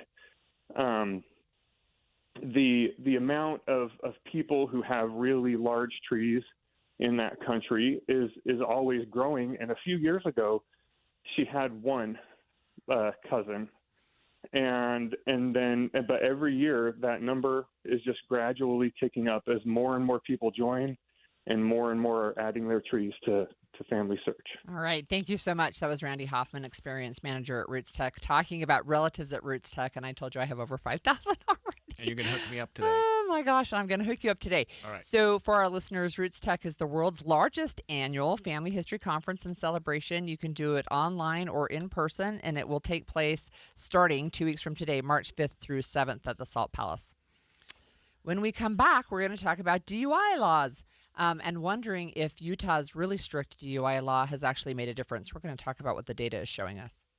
If you've ever set New Year's resolutions before, you know how difficult it is to follow through because you have to wait to see the results. What's up, everybody? I'm Mike Wilson with Any Hour Services, and in honor of your New Year, New You resolutions, Any Hour Services is having our New Year, New System sale. From now until the end of February, Any Hour Services will give you $2,026 off a new furnace and air conditioner. And you don't have to wait to save the money. You get $2,026 off at the time of purchase. The only thing you have to do to qualify for our New Year, New System sale is call Any Hour Services and schedule a free estimate. When you call, there's no obligation to buy. Just schedule a time to meet that works best for you. Let me say that again. From now until the end of February, when you have Any Hour Services install a new furnace and air conditioner, we'll give you $2,026 off. Call Any Hour Services right now and schedule a free estimate. 801-443-7400. You can Google Any Hour Services. You can even schedule online at anyhourservices.com. No one helps more homeowners than Any Hour Services.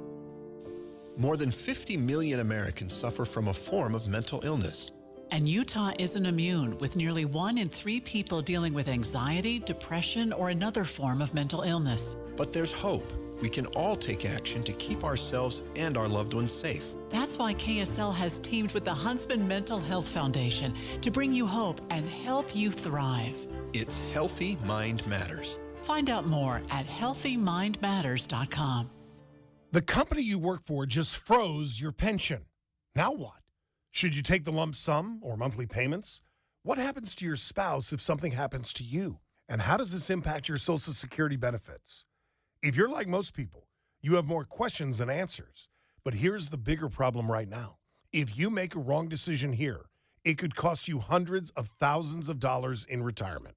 That's why you need to know all of your options so you can make the right decision for you and your family. Boss Retirement Solutions, right here in Utah, offers a free, comprehensive pension review for individuals with $300,000 or more in retirement savings. Call 801-896-9622 for your free analysis now. That's 801-896-9622. 801-896-9622. Advisory services offered through Boss Retirement Advisors, an SEC-registered investment advisor. Insurance products and services offered through Boss Retirement Solutions. Gold demand is skyrocketing to record highs. As more Americans rush to preserve their savings, will there be enough gold? I'm Dr. Ron Paul, and I believe physical gold is the only way to truly protect your 401k or IRA savings. Gold offers tangible security that can't be tracked, stolen, or inflated. That's why I strongly advocate for gold IRAs. To learn more, text the word SECURE to 989898 now. Birch Gold Group will send you a free info kit on gold IRAs. Birch Gold is the only gold company I trust, and their thousands of great reviews prove I'm not alone. So don't wait another second. Protect your retirement savings today and see how easy it is to move your IRA or 401k into physical precious metals. Text SECURE to the number 989898 for your free gold IRA info kit. Again, SECURE to 989898. Message and data rates may apply. Man, I've been taught to begin with the end in mind. And when it comes to something like weight loss, that's really, really important because some weight loss plans have no end. It's like another refill or another bill or another year. But Soda weight loss has a finish line. You learn it once, you use it forever. And I'm all about health. I mean, I don't want to have my body become addicted to another drug that I have to take forever in order to be healthy. I want the opposite of that. I want fewer medications. I want my body to learn how to do this on its own and be strong. For so many weight loss drugs, you have to just take them forever in order to maintain that feeling when you cross the finish line. Yeah. When I hit 70 pounds that I let go of in 5 months, what an amazing feeling. And it was amazing to know I could just go forward from this point. You can talk to a nutritionist and ask all your questions at 866-800-SODA. Or you can go to sotaweightloss.com. That's SOTA weightloss.com. Because at Soda, join us for a short time to have results that last a lifetime. Let's be honest. The National Symphony may not be in his future, but he wanted to try violin. So you said yes because you love him. And if you love him that much, love him enough to make sure he's buckled up and in the back seat.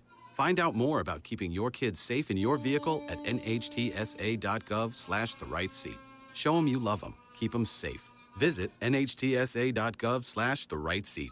Brought to you by the National Highway Traffic Safety Administration and the Ad Council. If you're struggling with your mortgage, there's a free government program that offers expert one-on-one advice about your mortgage options. Call 1-888-995-HOPE or visit makinghomeaffordable.gov. Brought to you by the U.S. Treasury, HUD, and the Ad Council.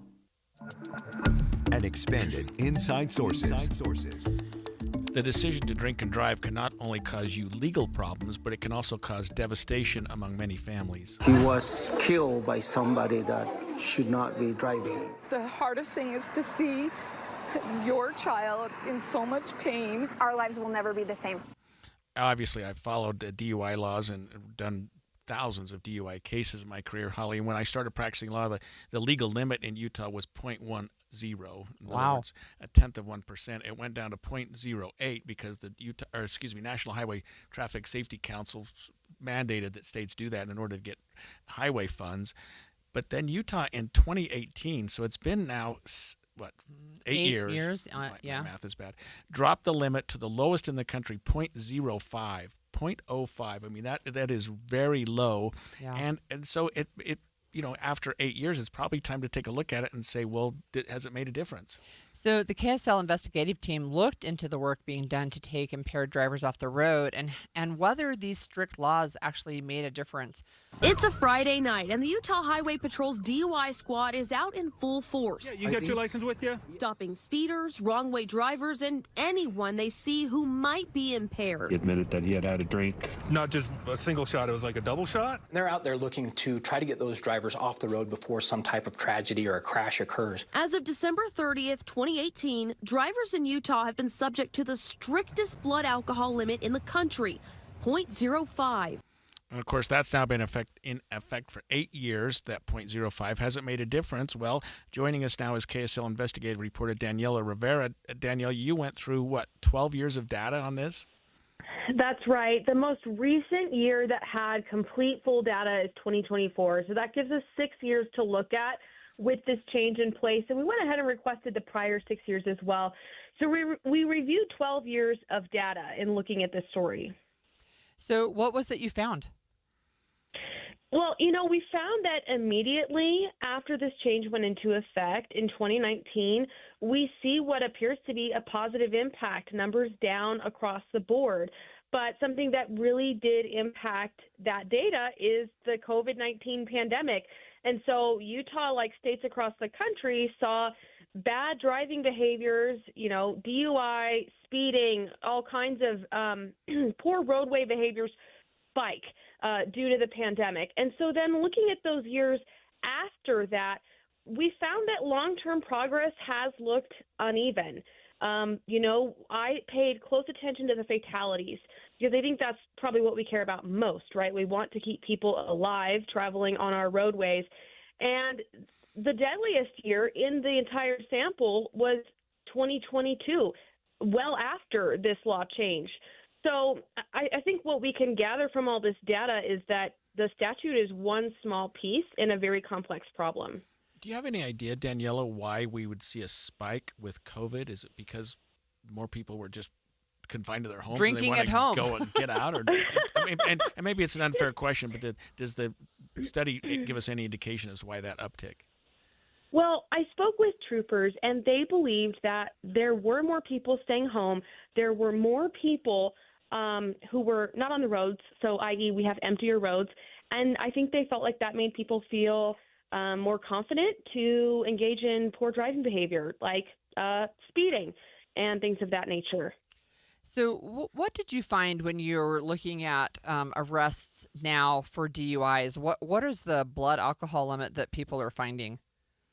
Yeah, I think this is also critical to the story because I know when there was opposition to making this change in the law, people were concerned that it was going to catch up a bunch of people who were maybe between 0.05 and 0.08 and previously would not have been considered impaired.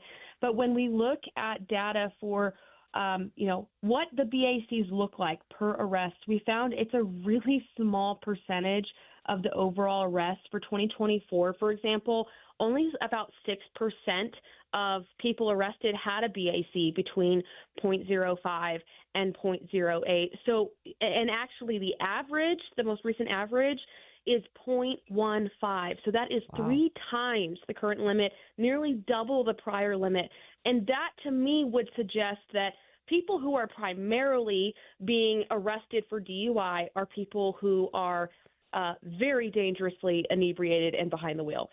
Has law enforcement, in your investigation, Daniela, told you that they feel like these laws are making any change? I mean, especially the UHP, the people that are out on the street stopping these drivers. Have they indicated that they feel like this 0.05 was a good idea?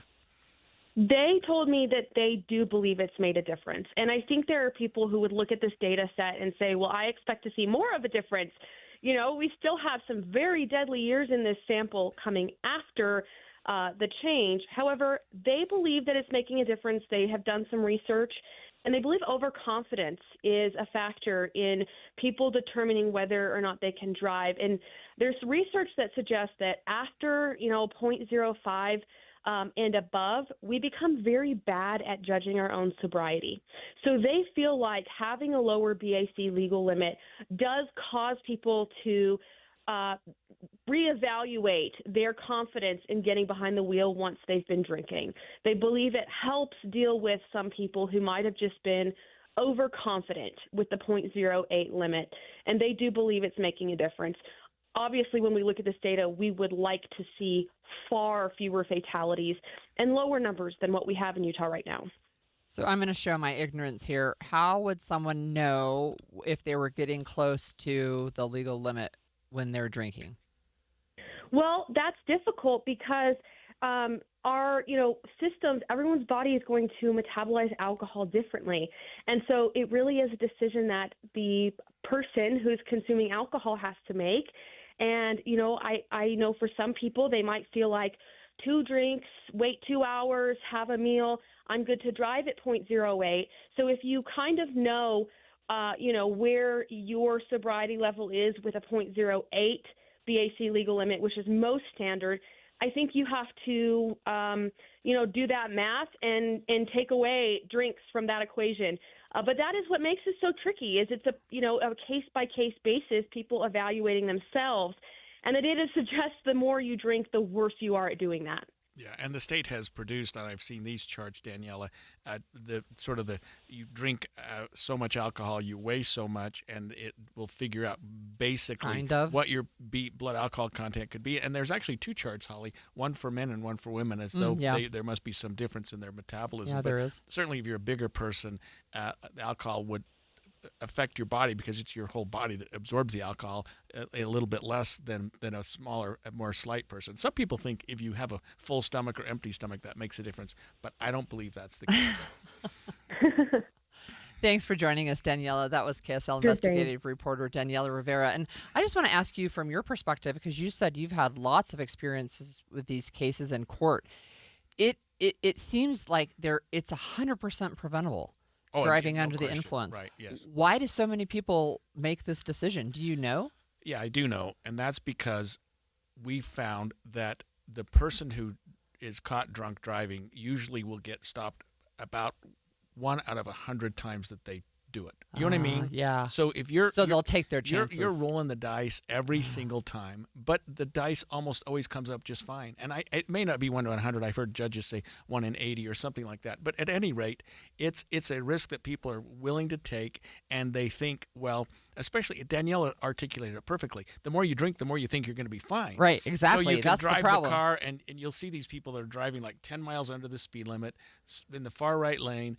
And they think, well, I'm golden because I'm not weaving, I'm not doing anything. But that's almost a sign all by itself. You know, they're going way too slow. They're not, and they probably are weaving. Yeah, actually, they signal about 12 seconds before they get to anything, and they don't realize that they really are weaving. It's scary to me, and I don't have any personal family members who've been impacted by being hit by a drunk driver, but I certainly have seen stories, and it's just heart-wrenching, right? These people who lose their lives because somebody made a really, really bad decision that they could have avoided. I have a scar on the top of my head from when I was a child. Got hit by a drunk driver, head-on collision. I went right into the windshield. That was before we were all wearing seatbelts. I still have it. Oh, my gosh. So when we come back after this break, we're going to talk about the Salt Lake City International Airport being one of the most expensive airports in the U.S. We'll talk about that.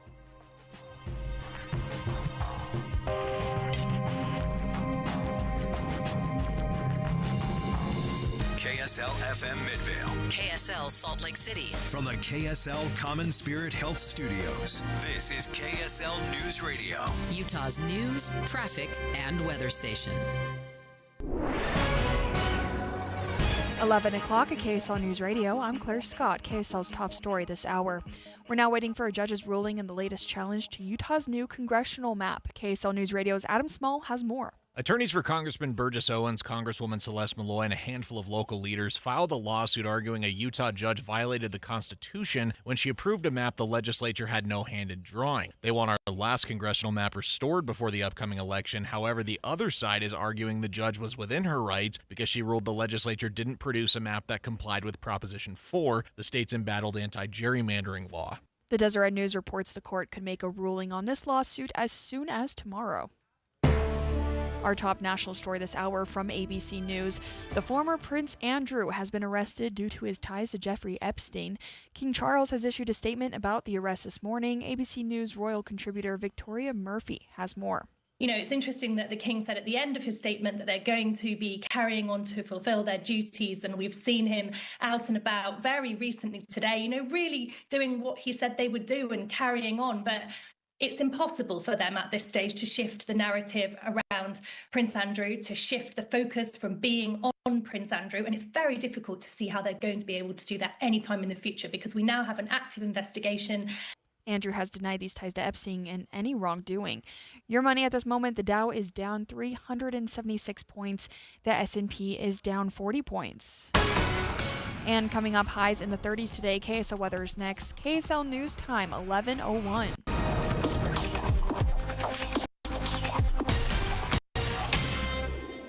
Mornings are for recharging. And they're for starting your day right. We volunteer to join you in the car. Get news and weather at 102.7 FM during the most important part of your day. Andy and Amanda, each morning between 5 and 9 on KSL News Radio. What's better than a credit card with low interest? How about one with no interest? For a limited time, when you open a new America First Visa credit card, you'll enjoy 0% APR for the first 6 months. Transfer your balances from higher rate cards to your new America First card to consolidate debt and potentially save yourself a lot of money. That's 0 interest for 6 months. Interested? Then hurry to americafirst.com to apply today. Introductory variable annual percentage rate is subject to membership, eligibility, terms, creditworthiness, change, and conditions. Other limits and requirements may apply. Federally insured by NCUA. Equal opportunity lender. If you've been disappointed by underachieving savings, a high-yield certificate from America First can be a fantastic way to help your money start doing more. Whether you're planning for an upcoming expense or just want to save smarter and earn bigger, America First's flexible certificates are an outstanding way to grow your cash. So don't wait to get your money working. Head to americafirst.com and open a high-yield certificate today. Membership eligibility terms, conditions, and change apply. Fees could reduce account earnings. Federally insured by NCUA. Kitchen and bath transformations start with AMC Building Materials. AMC Building Materials is a large kitchen cabinet and countertop supplier serving both wholesale and retail customers. AMC offers factory direct pricing on all interior remodeling materials, giving you exceptional value without sacrificing quality. Most standard items are available for quick payment and pickup right away. AMC Building Materials provides professional service, free design, and free on-site measurements, along with expert installation by top AMC professionals. From bold kitchen designs to beautiful functional bathrooms, AMC delivers outstanding value with styles you'll love. And best of all, most projects can be completed within just 10 days. Come experience beauty you can see, quality you can feel, and service you can trust. Get directions to the new AMC Building Materials showroom at 3678 South 700 West today and schedule your free estimate. Visit amckitchenslc.org. That's amckitchenslc.org. With the new IHOP value menu, $6 is all it takes to go to your happy plates, where stacks of pancakes with bacon and eggs are just $6 every day. French toast, sausage, and eggs are, you guessed it, $6. And fluffy omelets come with a side of pancakes and only cost $6. Go to your happy plates every day at IHOP. $7 in some locations. Available every day for a limited time at participating restaurants in the U.S. Hours may vary. No substitutions. Not valid with other discounts or promotions. Prices may vary. I know that hiring can be challenging. You need someone to match your role perfectly. Well, now you can meet them fast on ZipRecruiter. Build your team, build it sooner. Meet your match on ZipRecruiter. Just head to ZipRecruiter.com/free right now to try it for free. That's ZipRecruiter.com/free. Meet your match on ZipRecruiter. Try it free. Traffic and weather together every 10 minutes on the 9s, brought to you by UCCU. Earn 4.44% on savings at UCCU.com. Here's Michelle Rowe. We have a crash on 7200 South for drivers making their way eastbound. It's under the overpass, affecting the right lane and right shoulder. Also looking at big delays if you're on Wasatch Boulevard. You're backing up almost to Bengal Boulevard, trying to make your way into Little Cottonwood Canyon. No matter the weather, your feet can feel fantastic. Find the Good Feet location nearest you at goodfeet.com. I'm Michelle Rowe in the KSL Traffic Center. A high of 36 with cloudy skies today. The snow returns tonight, but the storms will be more scattered than the one we saw yesterday. The sun returns this weekend. Right now it is 28 and partly cloudy. I'm Claire Scott from the KSL Common Spirit Health Studios. Listen online at kslnewsradio.com, or Utah's news, traffic, and weather station. The all-new Inside Sources. Inside Sources. Your inside access to the people and policies shaping Utah's future. Here are Greg Skordas and Holly Richardson on KSL News Radio. Did you know, and this is not a fun fact, that the Salt Lake International Airport ranks one of the most expensive airports to fly out of in the United States? The average ticket price in Salt Lake is $461. And just to compare that, there are Fort Lauderdale and Orlando airports in Florida both average below $290. I know. So it's almost, $461 to $290. We're one of the most expensive airports for ticket prices in the country. So that's according to savings.com. And I want to hear from our listeners. How far have you gone to avoid steep airfare out of Salt Lake? You can call us at 801-575-TALK or text us at 57500. And I want to share my own personal story. So this is in October. Stunning. In October, well, actually, it was the very end of September, but my husband and I and two of our children flew to Ethiopia for one of our son's weddings. We literally drove to Denver to catch the flight because it saved us $500 per ticket, so $2,000 for the four of us to go to Ethiopia if we left Denver versus leaving Salt Lake City. So it's cheaper to drive to Denver, get a hotel if you need, Yep. and drive back. Yes, it You was. Save $2,000. Yeah. That's stunning. Isn't that wild? Yeah, because Denver, I mean, you'd think that's a big airport, a comparable airport. I think it's a United hub or something like that. Where Yeah. We're a Delta hub, so you would think that the hub part of it wouldn't make a difference. But I don't understand why Salt Lake would be so expensive. So one of our producers told us before the show that he's driven to Boise because it was cheaper to fly out of there. Even though they fly back into Salt Lake on a connecting flight, it was still cheaper to drive to Boise with the airline tickets and catch the flight than to leave from Salt Lake City. That's stunning. There's been some talk about what's sort of the opposite of what I just said, that it may be because Delta's the big game in town. Maybe. And they can maybe set prices a little differently because there's there's certainly competition, but maybe not as much as you'd have in some other international airports. That is it's so interesting. So we have a texter that says they go out of their way to go to the Provo airport, and we put this question on our Facebook page earlier, and people there. I'm surprised most of the people who've responded they travel to avoid the Salt Lake City airport. Some people fly out of Ogden, some out of Provo.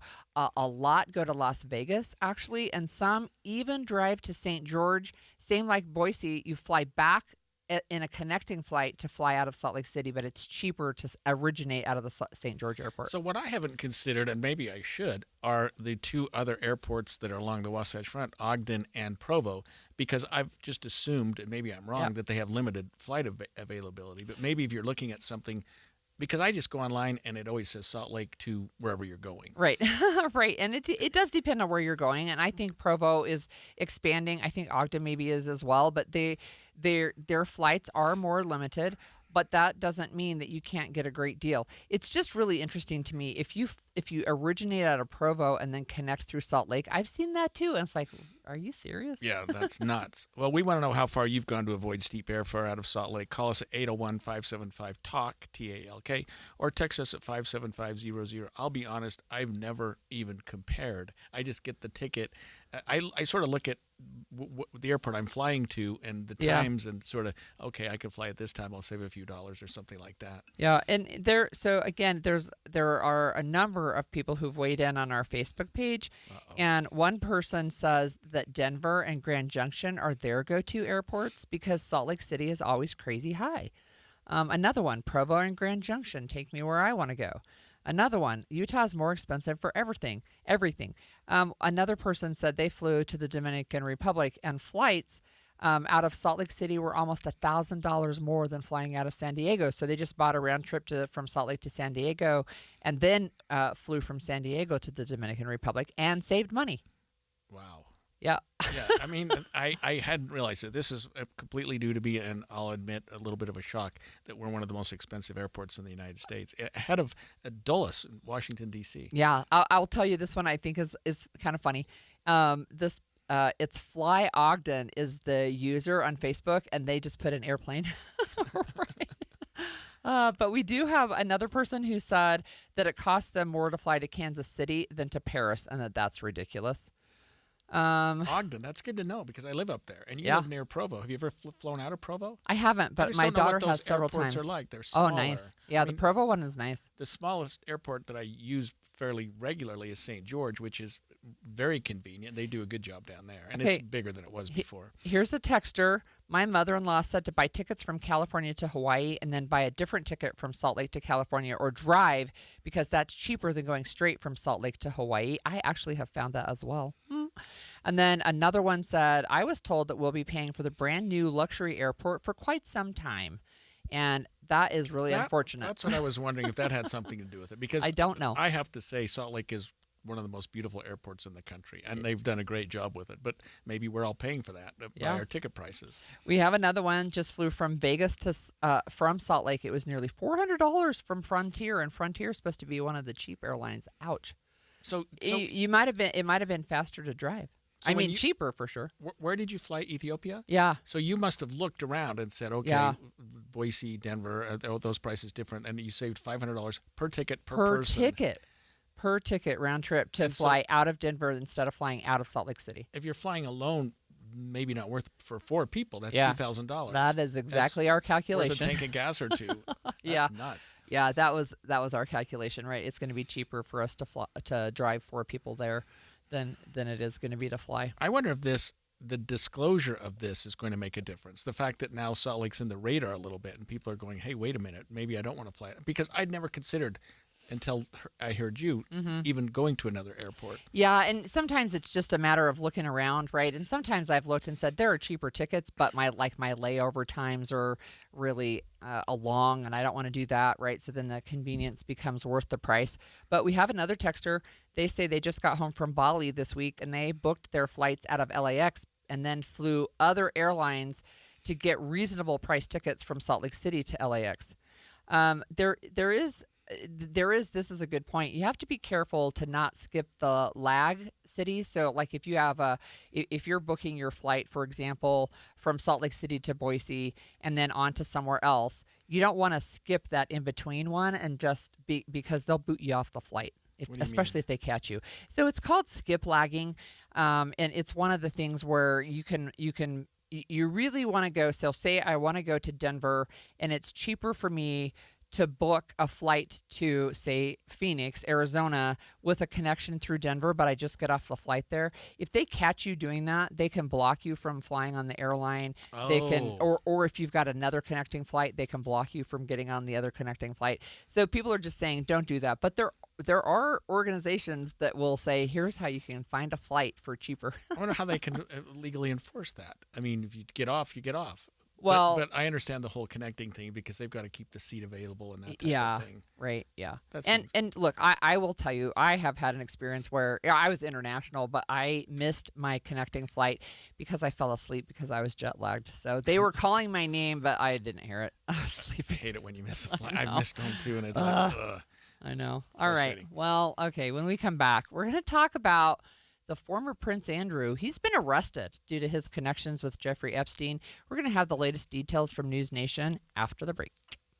Are you looking to upgrade your home this year? Advanced Window Products is your local window and door manufacturer that sells direct to the public. That's right, celebrating 40 years serving Utah since 1986. And right now, it's the New Year, New Window Sale. Get $2,500 off when you buy 10 windows or more. Our windows are made right here in Salt Lake City. Sales and installation are all in-house, meaning no middleman markups. You get the most affordable, high-quality custom windows in the state. We build it, we install it, and we guarantee it for life. Every window comes with a lifetime warranty, labor, glass, and parts included, serviced by our local team, and the warranty is transferable to the next homeowner. Financing is available too. Save now, pay later, with payments as low as $150 a month. Buy local and support the local economy. Don't wait. Buy 10 windows or more and get $2,500 off. Beat the rush and call today. Call us at 801-850-9100. That's 801-850-9100.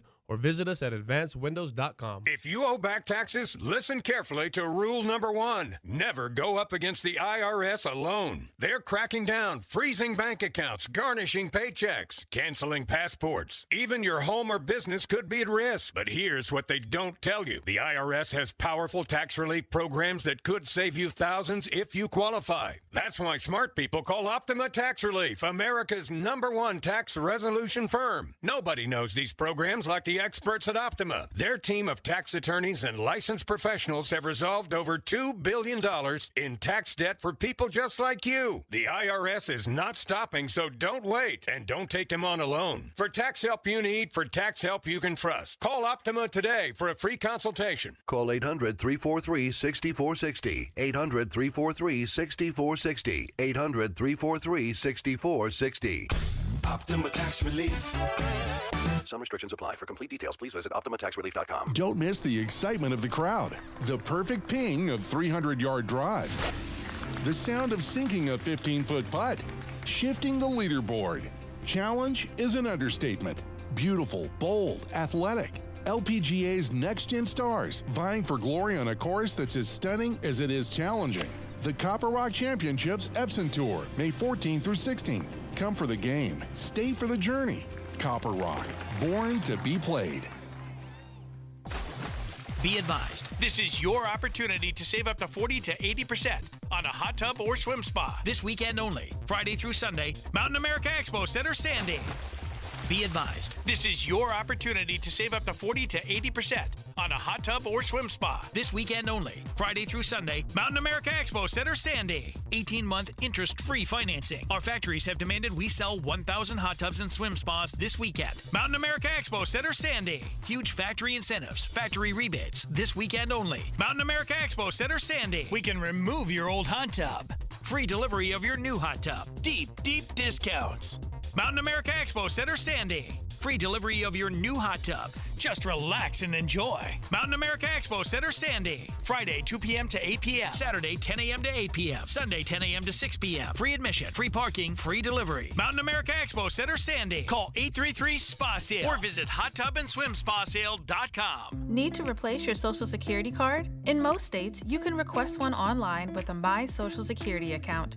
A My Social Security account gives you secure access to your personal earnings history and benefit status. You can also get a proof of income letter, estimate and apply for benefits, and more. Save time. Go online. Open a My Social Security account at ssa.gov/myaccount. Social Security. Securing today and tomorrow. Produced at U.S. taxpayer expense. Any Hour Services can help you make sure your furnace keeps you warm this winter. Whether you need a tune-up, a repair, or a second opinion about replacing it, call Any Hour Services or visit anyhourservices.com. Matthew. Huh? Oh, sorry. It's okay. I just need you to listen to me. I know that a lot of times, Mom, it might not seem like I'm listening to you, but I am. I hear you. And what you say really does matter to me. I mean, let's be honest. No kid likes rules, but I get why we have them. I hear you, and I know it's because you care. All the talks we've had over the years, including what you've told me about not using alcohol and other drugs, they stick with me. And believe it or not, they really do make a difference, especially at times that matter most. Hey, want a drink? No thanks, I'm good. So thank you, Dad, for talking and preparing me for what's ahead. Thanks, Mom, for never giving up and always being my biggest fan. Thank you for letting me know what you expect, so I can try to meet your expectations. Thank you for talking. For more information about talking with your kids about underage use of alcohol and other drugs, visit underagedrinking.samhsa.gov. And expanded Inside Sources. Inside Sources. Well, the fallout from the Jeffrey Epstein files continues, and we're now learning that Andrew Mountbatten Windsor, the formerly Prince Andrew, was arrested this morning on suspicion of misconduct in public office tied to his connections with convicted sex offender Jeffrey Epstein. And that man has fallen and fallen and fallen from grace. This story... I will just say this. My biggest question is, why is there nobody in the U.S. that is having any kind of fallout from these files? Yeah, and if you go through internationally what people are There's losing, all over. their careers, their jobs, in this case, their freedom, based on connections with Jeffrey Epstein. And you're right, people in the United States seem to be dodging it or avoiding it or denying it, and in the face of fairly overwhelming evidence that there were people here in the United States that did visit Epstein Island and have pictures with young females from the island. You're thinking, how is that not enough to cause the public to say, hey, maybe you should go somewhere else? So we're waiting on a guest, I think, but we are going to talk about this story. It's been all over the news this morning, and King Charles had to release a statement, and he basically said that he was saddened, of course, but that the law was going to play out without interference from him. He was going to let the legal process play out. Yeah, and that's kind of what you need to do. So, the fallout continues. A number of people have resigned or left jobs or whatever. But we do have News Nation's Joe Cahill, senior congressional correspondent with us, with News Nation, joining us. Joe, thanks for joining us this morning. Of course, glad to be with you. We're talking about Prince Andrew's arrest. What do we know about it? Former Prince Andrew, yes. What do we know about that? Former Prince. Good clarification there. So here's what we know. He was arrested on effectively what the Brits call a suspicion of wrongdoing in his official capacity. So he hasn't formally been charged yet. He's in jail now. They have, according to British law, 96 hours to either hold him and then let him go or formally charge him with something. What we believe is that what he will be charged with, what they're looking at, is actually not any sex crimes related to Epstein activity, but rather that there were emails back and forth between the two that had some pretty highly sensitive government secrets that Prince Andrew was sort of sending to Epstein kind of willy-nilly, things like economic data that the public did not have access to yet. So we believe that that is the charge. Now, obviously, let's take a step back here. This is massive news and remarkable that we're here now, that the prince, a member of the royal family, has been arrested. It is a measure of accountability with, in relation to the Epstein files. Frankly, we have not seen in the United States yet. We've seen other people around the globe, some very rich, wealthy people, face some consequences. I think this is, again, the most high-profile example of that. So let me just follow up on that statement. Why hasn't anybody in the U.S. been arrested? Why are we not seeing any fallout here? That is a great question, and that's a question that we've been asking. That's a question that members of Congress today are asking, and it's a question for the Department of Justice and the FBI. And I want to be clear, I'm not, as a reporter here on Capitol Hill who is an objective one, I'm not trying to sort of slam any one administration. Obviously, the Trump administration's DOJ is getting a lot of flack. Pam Bondi is getting a lot of criticism for her handling of the hearing last week and of Epstein files in general. But, this obviously goes back years and years through several administrations that people could have been accountable. Evidence was there. Just yesterday, we saw a deposition of a billionaire in Ohio who is connected to Epstein, and allegations against him have been public for years and years and years. And we found out yesterday no one at the DOJ or the FBI has ever reached out to even ask him questions, which is just remarkable. I'm talking about Les Wexner, by the way, if you followed the story. So it is an important question that lawmakers today are asking. And what I think may happen is the fact that you've got now someone like Prince Andrew, such a high-profile figure, potentially being prosecuted. Perhaps that does put pressure on the DOJ here and among the American public, who is still asking for some measure of accountability for Epstein co-conspirators and others. Is there an allegation, Joe, or I don't know, inclination maybe, that Prince Andrew's sharing of this information was somehow quid pro quo, or he got something out of it in terms of being able to visit the island? Or I don't understand what would be in it for him to do that. Yeah, I think for sure what it speaks to is Epstein's level of, being well connected. The fact that, he had this very high level relationship with Prince Andrew, I think it also shows the depth of their personal relationship. I'm not sure, and I wouldn't want to speculate about whether there was any sort of quid pro quo going on there. What we know is that there are serious allegations of rape, of sexual abuse, of human trafficking that in some way involve Prince Andrew and Jeffrey Epstein together. So I'm not sure, I guess. What we know is that the information was certainly shared. And I will say that would not have become public knowledge without Congress in the U.S. here pushing for the release of the files. And they got serious headwinds. It almost didn't happen. But ultimately, they passed a bill that forced the DOJ to release all of these files. And we're starting to see ripple effects. Joe, let me ask you this question. I understand that this arrest of the former Prince Andrew is the first arrest of a royal in like nearly 400 years. Yeah. What kind of consequences could there be for him if he's found guilty? So if there are charges which, again, if it is correct that it's suspicion of essentially public corruption, technically there could be a maximum sentence that would keep him in prison for the rest of his life. That would be the absolute maximum penalty that he could get. Now, again, that's 3 or 4 steps ahead of the process, but that, is potentially on the table for Prince Andrew, which, again, the fact that you just referenced, we don't see the royal family come under this kind of criminal scrutiny and prosecution. obviously a massive deal here in the life of this story. And I'll just add, I think it's also important that the royal family themselves have put out statements already. The king has put out a statement not defending Andrew in any way, but defending the rule of law and saying, it must run its course, that the legal process must run its course here.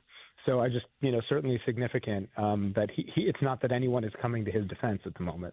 Rule of law, that would be interesting to. Sorry. Yeah, I right. digress. Anyway, so Joe, we're speaking with News Nation's Joe Cahill.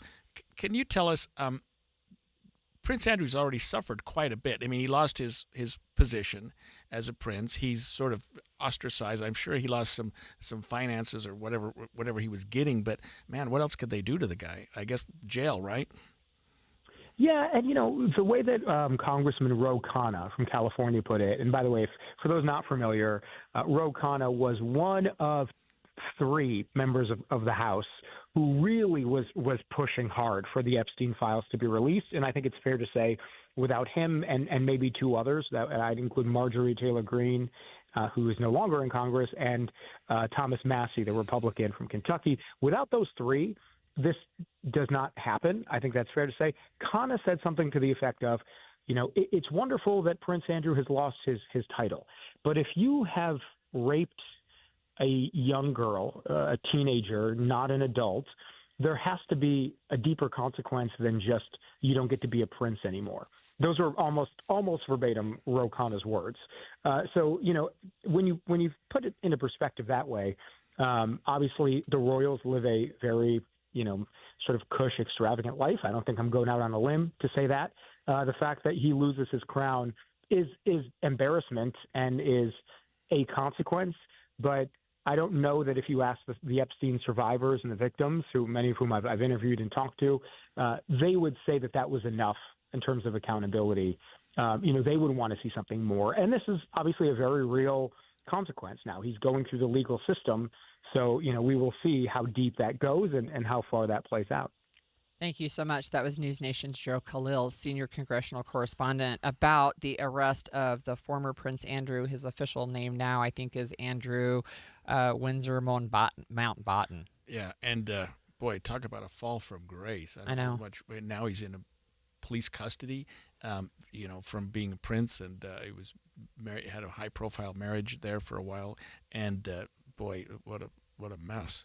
Well, I personally am glad to see that there are consequences, even if it's not here in the U.S., and I hope that we will continue to see more, to be honest. Yeah. Well, as temperatures continue to drop here in Utah, Unsheltered Utah hosts Code Blue movie nights for those seeking shelter. We'll talk about what that means because I didn't realize until we started this segment. We'll learn about that after this. 11:30 at KSL News Radio. I'm Claire Scott, KSL's top story this hour. And it is breaking news. We're learning more details about the deadly avalanche that happened between Snake Creek and Aunt Knowles, backcountry area of Wasatch County yesterday. Police say a father and son were snowmobiling when an avalanche occurred, burying the father. The son located and uncovered his father, but police say he was declared dead at the scene. Police have not shared the identity of either person involved. And our top national story this hour from ABC News. President Trump is welcoming leaders from a handful of nations to Washington for the first meeting of the Board of Peace. More from ABC News senior White House correspondent Selena Wang. There are more than 24 countries, including many Middle Eastern powers. But what's really significant here is that none of America's major European allies have signed on.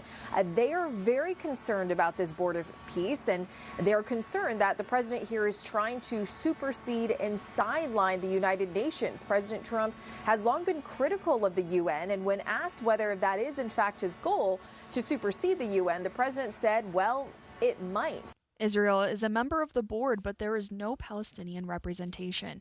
Your money at this moment, the Dow is down 411 points, the S&P is down 38 points. And coming up, snow returns overnight. KSL weather is next. KSL News Time 11:31.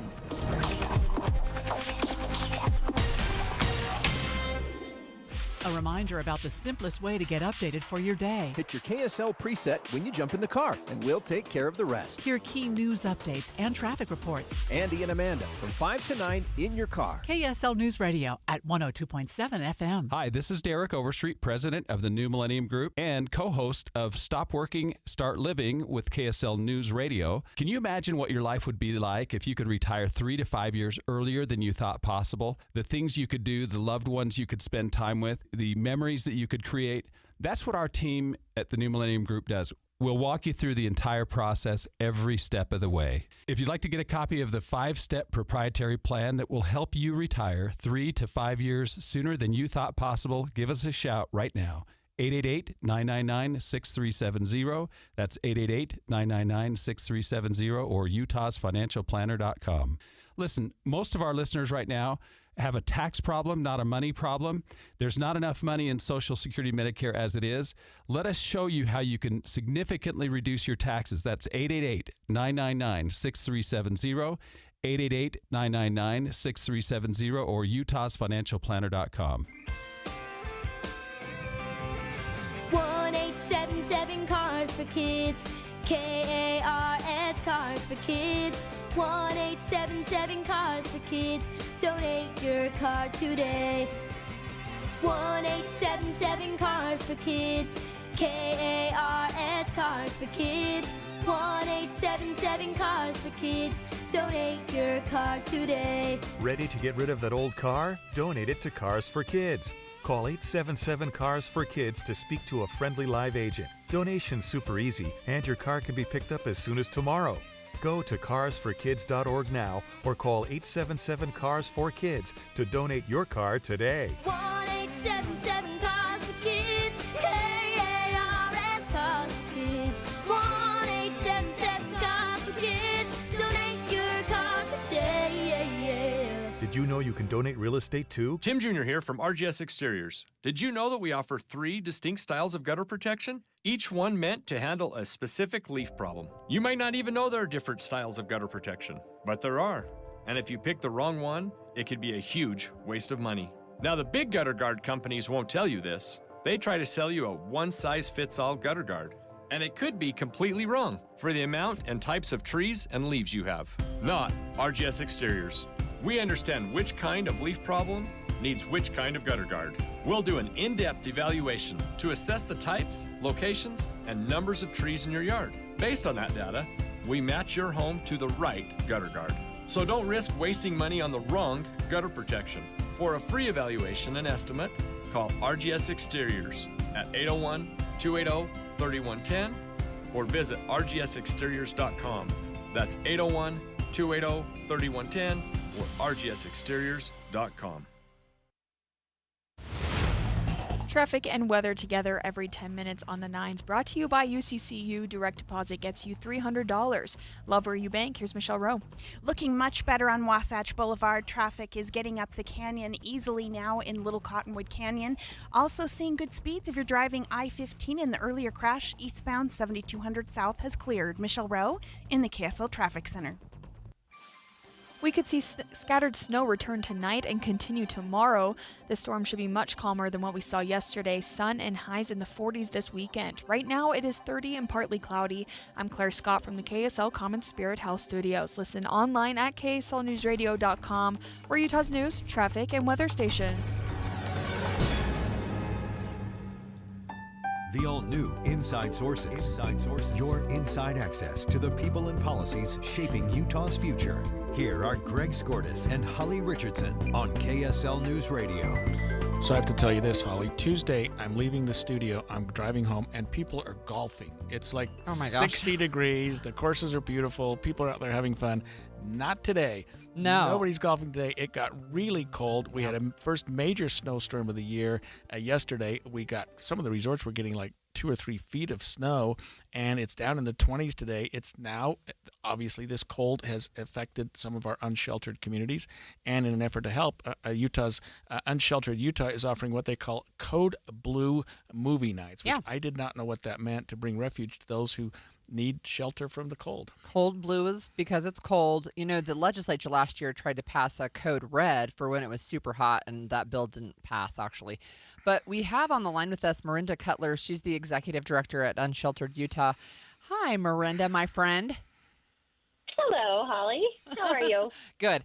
So I wonder if you can talk to us about what Code Blue is and basically when it's triggered. Yeah, so Code Blue it's set by the National Weather Service. So there's a website, you can Google Code Blue Utah and check, and it shows the forecast for the next 3 days, and the state law allows, it says that when overnight temperatures within the county dip to 18 degrees or below, then, and that includes wind chill for 2 hours, then Code Blue is forecasted. And then the morning of the day of Code Blue, it's locked into place. So, for instance, yesterday was the first Code Blue of this cycle. So that was Wednesday. On Monday, we saw that Code Blue is in the forecast, and we started getting ready to open 2 downtown churches in Salt Lake City, the St. Mark's Cathedral and the First United Methodist Church. So, and it also allows for any building can open, so it relaxes the zoning requirements and allows people to come in and get warm.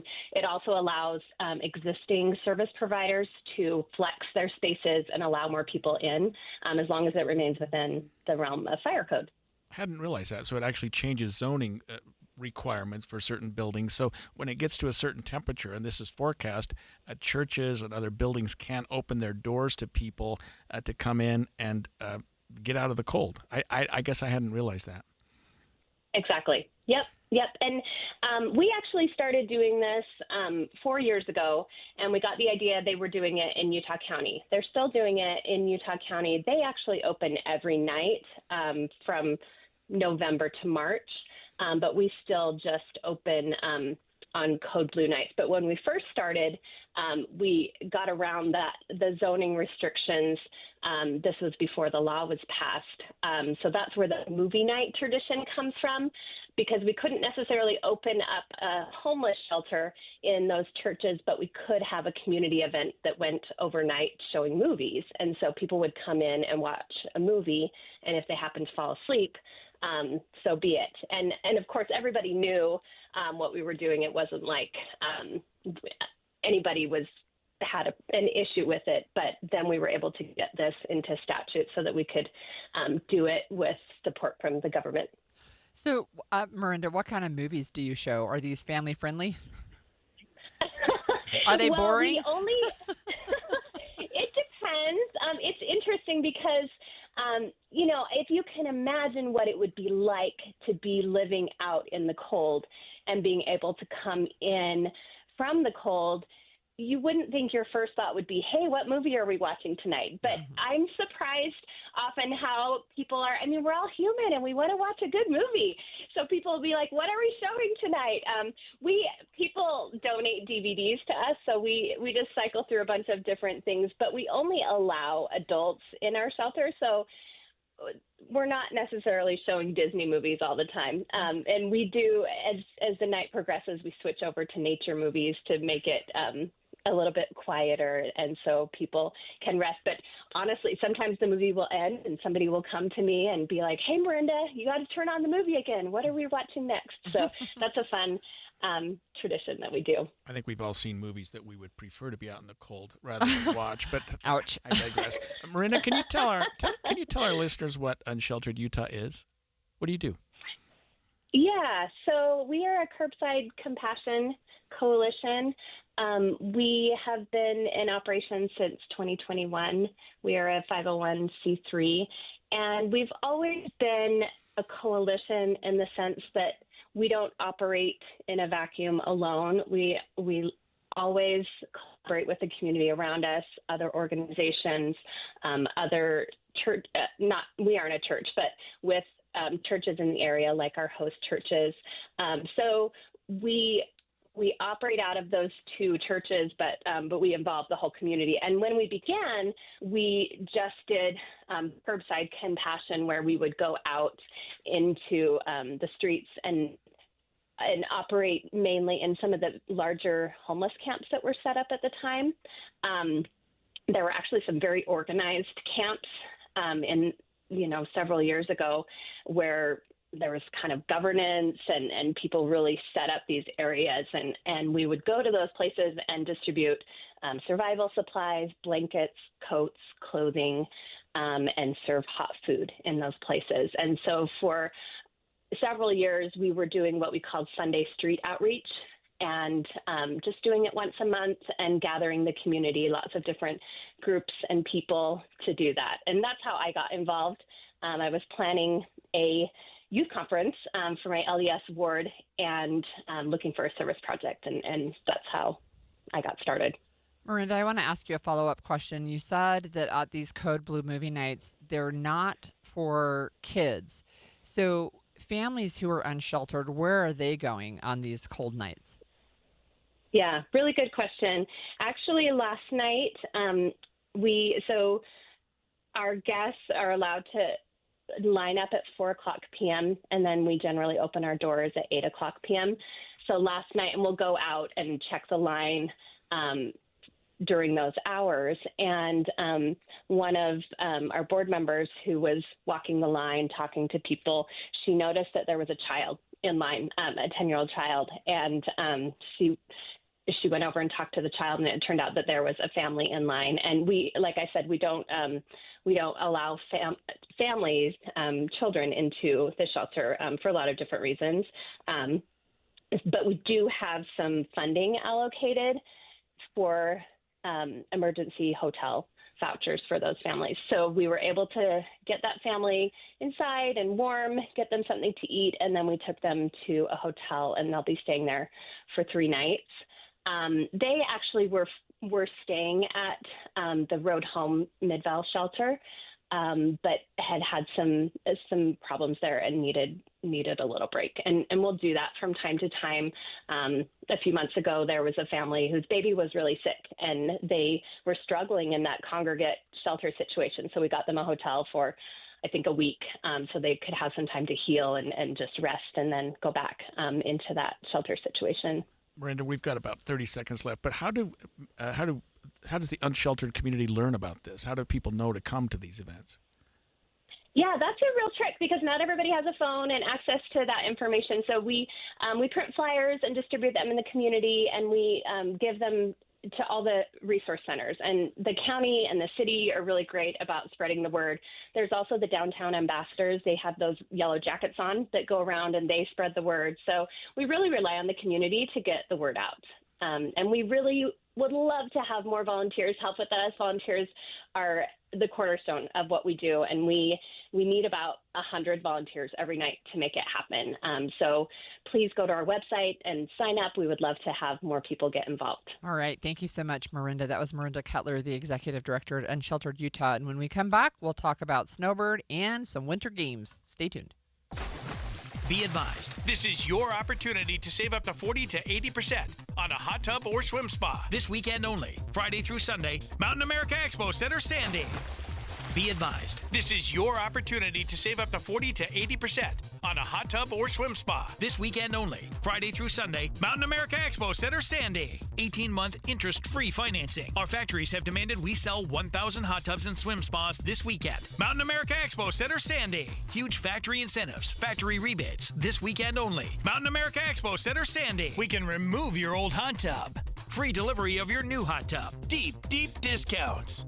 Mountain America Expo Center, Sandy. Free delivery of your new hot tub. Just relax and enjoy. Mountain America Expo Center, Sandy. Friday, 2 p.m. to 8 p.m. Saturday, 10 a.m. to 8 p.m. Sunday, 10 a.m. to 6 p.m. Free admission, free parking, free delivery. Mountain America Expo Center, Sandy. Call 833-SPA-SALE or visit hottubandswimspasale.com. KSL Broadcast Group contests are open to participants 18 years of age and older that are residents of Utah, unless otherwise specified. Employees or agents of the station, Bonneville International Corporation, other area radio stations or any entity associated with the contest may not enter. Persons who have won in the last 30, 60, or 90 days from a station contest or event may not be eligible. Full general contest rules are available at kslnewsradio.com/contests.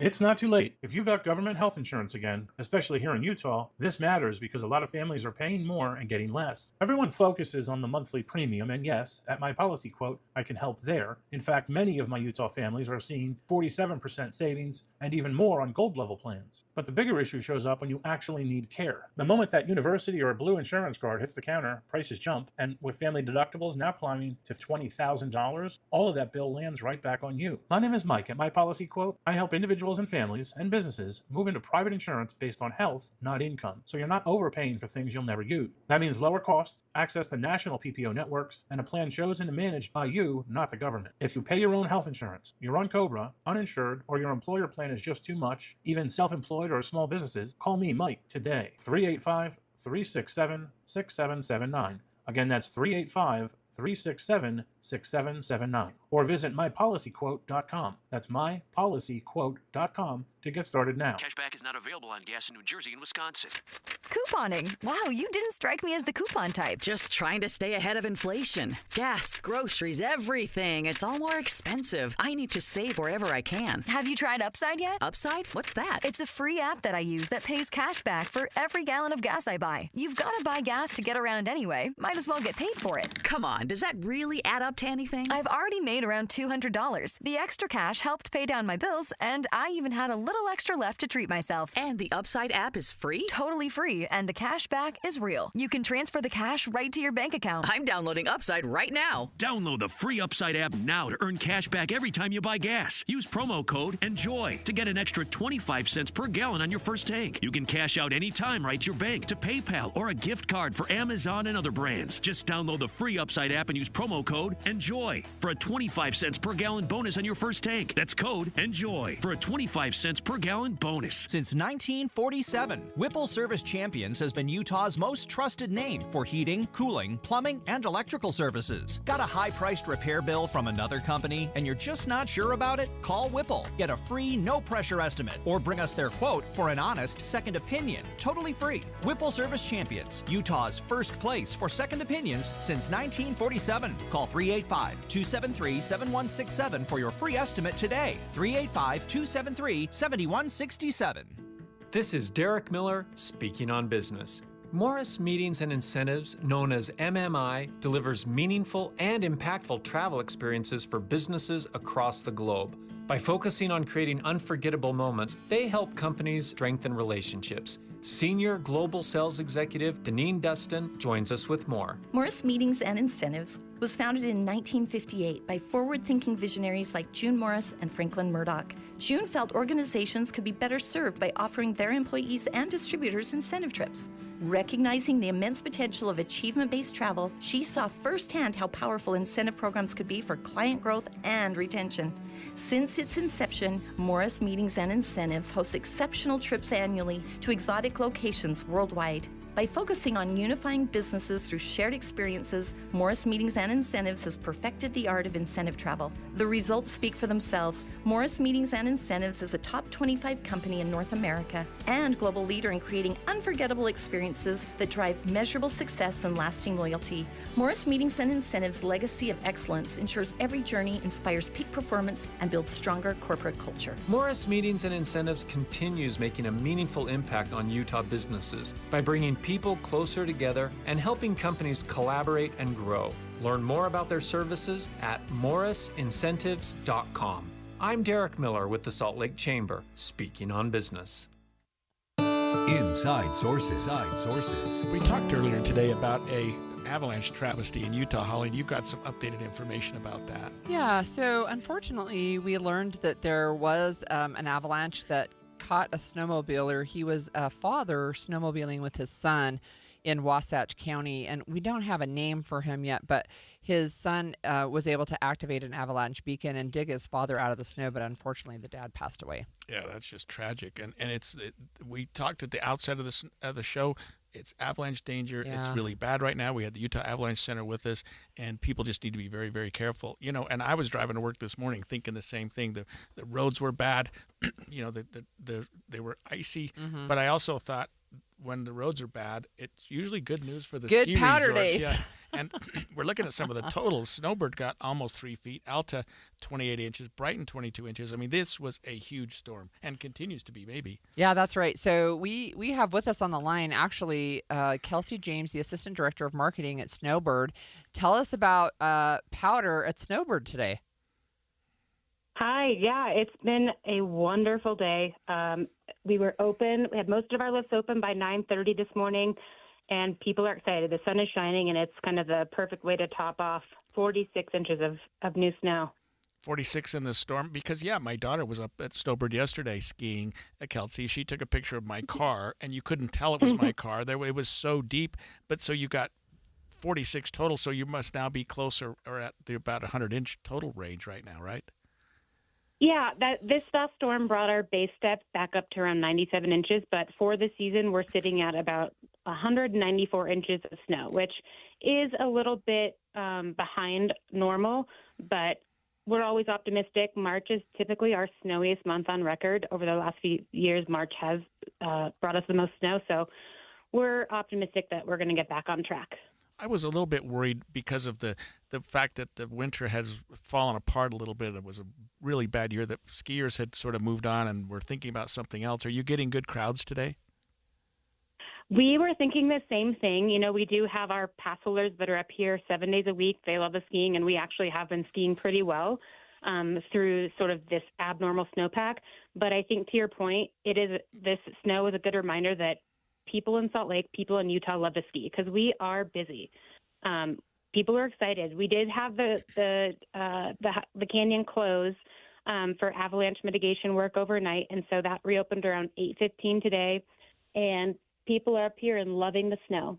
Yeah, I was wondering about that because I'd heard that the canyon was slow to open and they were trying to get it. But you have good access up to the Snowbird, up to your resort now, correct? Yeah. Yes. So typically, UDOT will reopen the road around 8:30. It actually opened 15 minutes early than originally anticipated. People do line up, and that powder panic was definitely top of mind with folks today. And so the road is a little slow going now. We are currently parked out and recommending that anyone wanting to come up and ski this afternoon ride the UTA ski bus. But we do typically start to see some turnover around 1 p.m. in the afternoon. This might be a premature question, but how long do you think your season's going to go this year? Well, we already anticipated staying open until May 25th. And we have not changed that date. This snowfall really it did a lot for our base. We haven't made any decisions to change that closing date. So end of May, we're still planning to ski. All right. Well, thank you. That was Kelsey James, Assistant Director of Marketing at Snowbird, saying it's still winter and we've got snow and we've got 3 feet, almost 4 feet of new powder. I actually did not know that you could go until May, almost the end of May. Snowbird always had. I mean, we used to ski in May and June up at Snowbird all the time. They just have a lot of snow up there. I learn something new every day. Okay, I think it's a great time to switch gears to get into some history of the Winter Games. This day in the history of the Winter Games on Inside Sources, brought to you by America First Credit Union. So one of the things that's really fun to do is when I'm looking at stories that happened on this day is also to look at what is happening right now in Italy. And I just have to say, yesterday we talked about the dog that was on the slopes. Today I saw a video of a mountain goat. Yeah, that was running wild. up the slope. So I saw the dogs chasing the cross-country skiers across the thing, but the mountain goat looks like it's on like a downhill run and going up. Right, having no problem climbing the hill. And it was a beautiful animal. So that'll be a fun thing to remember when we reflect back on the 2026 Olympics. But on this day in 1928, so February 19th, 1928, Canada retained its ice hockey title by beating Switzerland. Get this. 13-0. Ouch. Can you imagine? They should have a tap out rule like you get when you get past 6 or 7. 13-0. So February 19th, 1928. On this day in 1928, also, it was the closing of the Winter Games at St. Moritz in Switzerland. So this was as they finished, right, as they completed. In 1952, on February 19th, the American defending champion Dick Button became the first figure skater to land a triple jump in competition. He performed a triple loop in the free skate in Oslo and won the gold medal. You forget that he was a competitor because he was a commentator for figure skating for years and years. Right. He was sort of the face of figure skating. And now it seems like triple jumps are the norm. Oh, now people do quads now, or at least there are some people that can do those. So that was the first time that happened in 1952. So in 1960, three-time Canadian world champions Barbara Wagner and Robert Paul won the pairs figure skating Winter Games gold medal in Squaw Valley. We've talked about Squaw Valley several times. Right.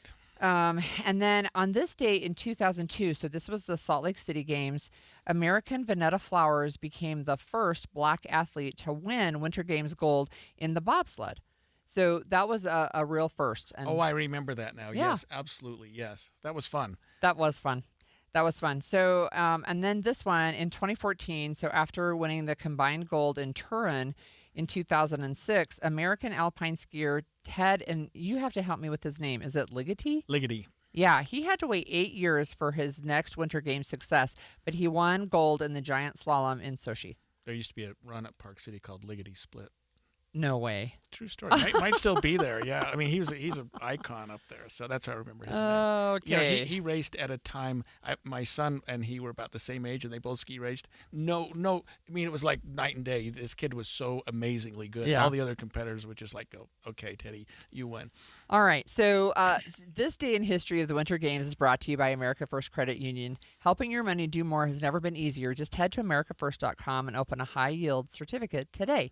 And then I have just a couple of other fun facts not related to the Winter Games. So it was on this day. This one is kind of sad, especially as we have seen this giant snowstorm in California. But it was on this day in 1847 that the remaining survivors of the Donner Party were rescued. Oh, boy. That was an interesting story if you've ever read about it. And I have. It's just a fascinating story in human survival.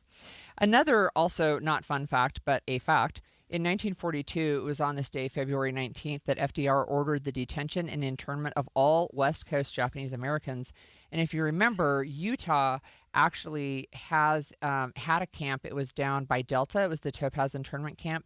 And we, as a state, pursued that. We were like bidding for the opportunity to build an internment camp and did that. I hope we never do that again. I don't think we ever will. I think we learned a lot from that. And I don't know. I mean, there's right now people are talking about gigantic camps, turning big buildings into camps. So we'll see what happens. I wonder what's on that site now. It'd be interesting to know. There's a memorial, and you can go down and you can look. There's a museum that's really close by, and you can also walk through the ruins of the internment camp. Yeah.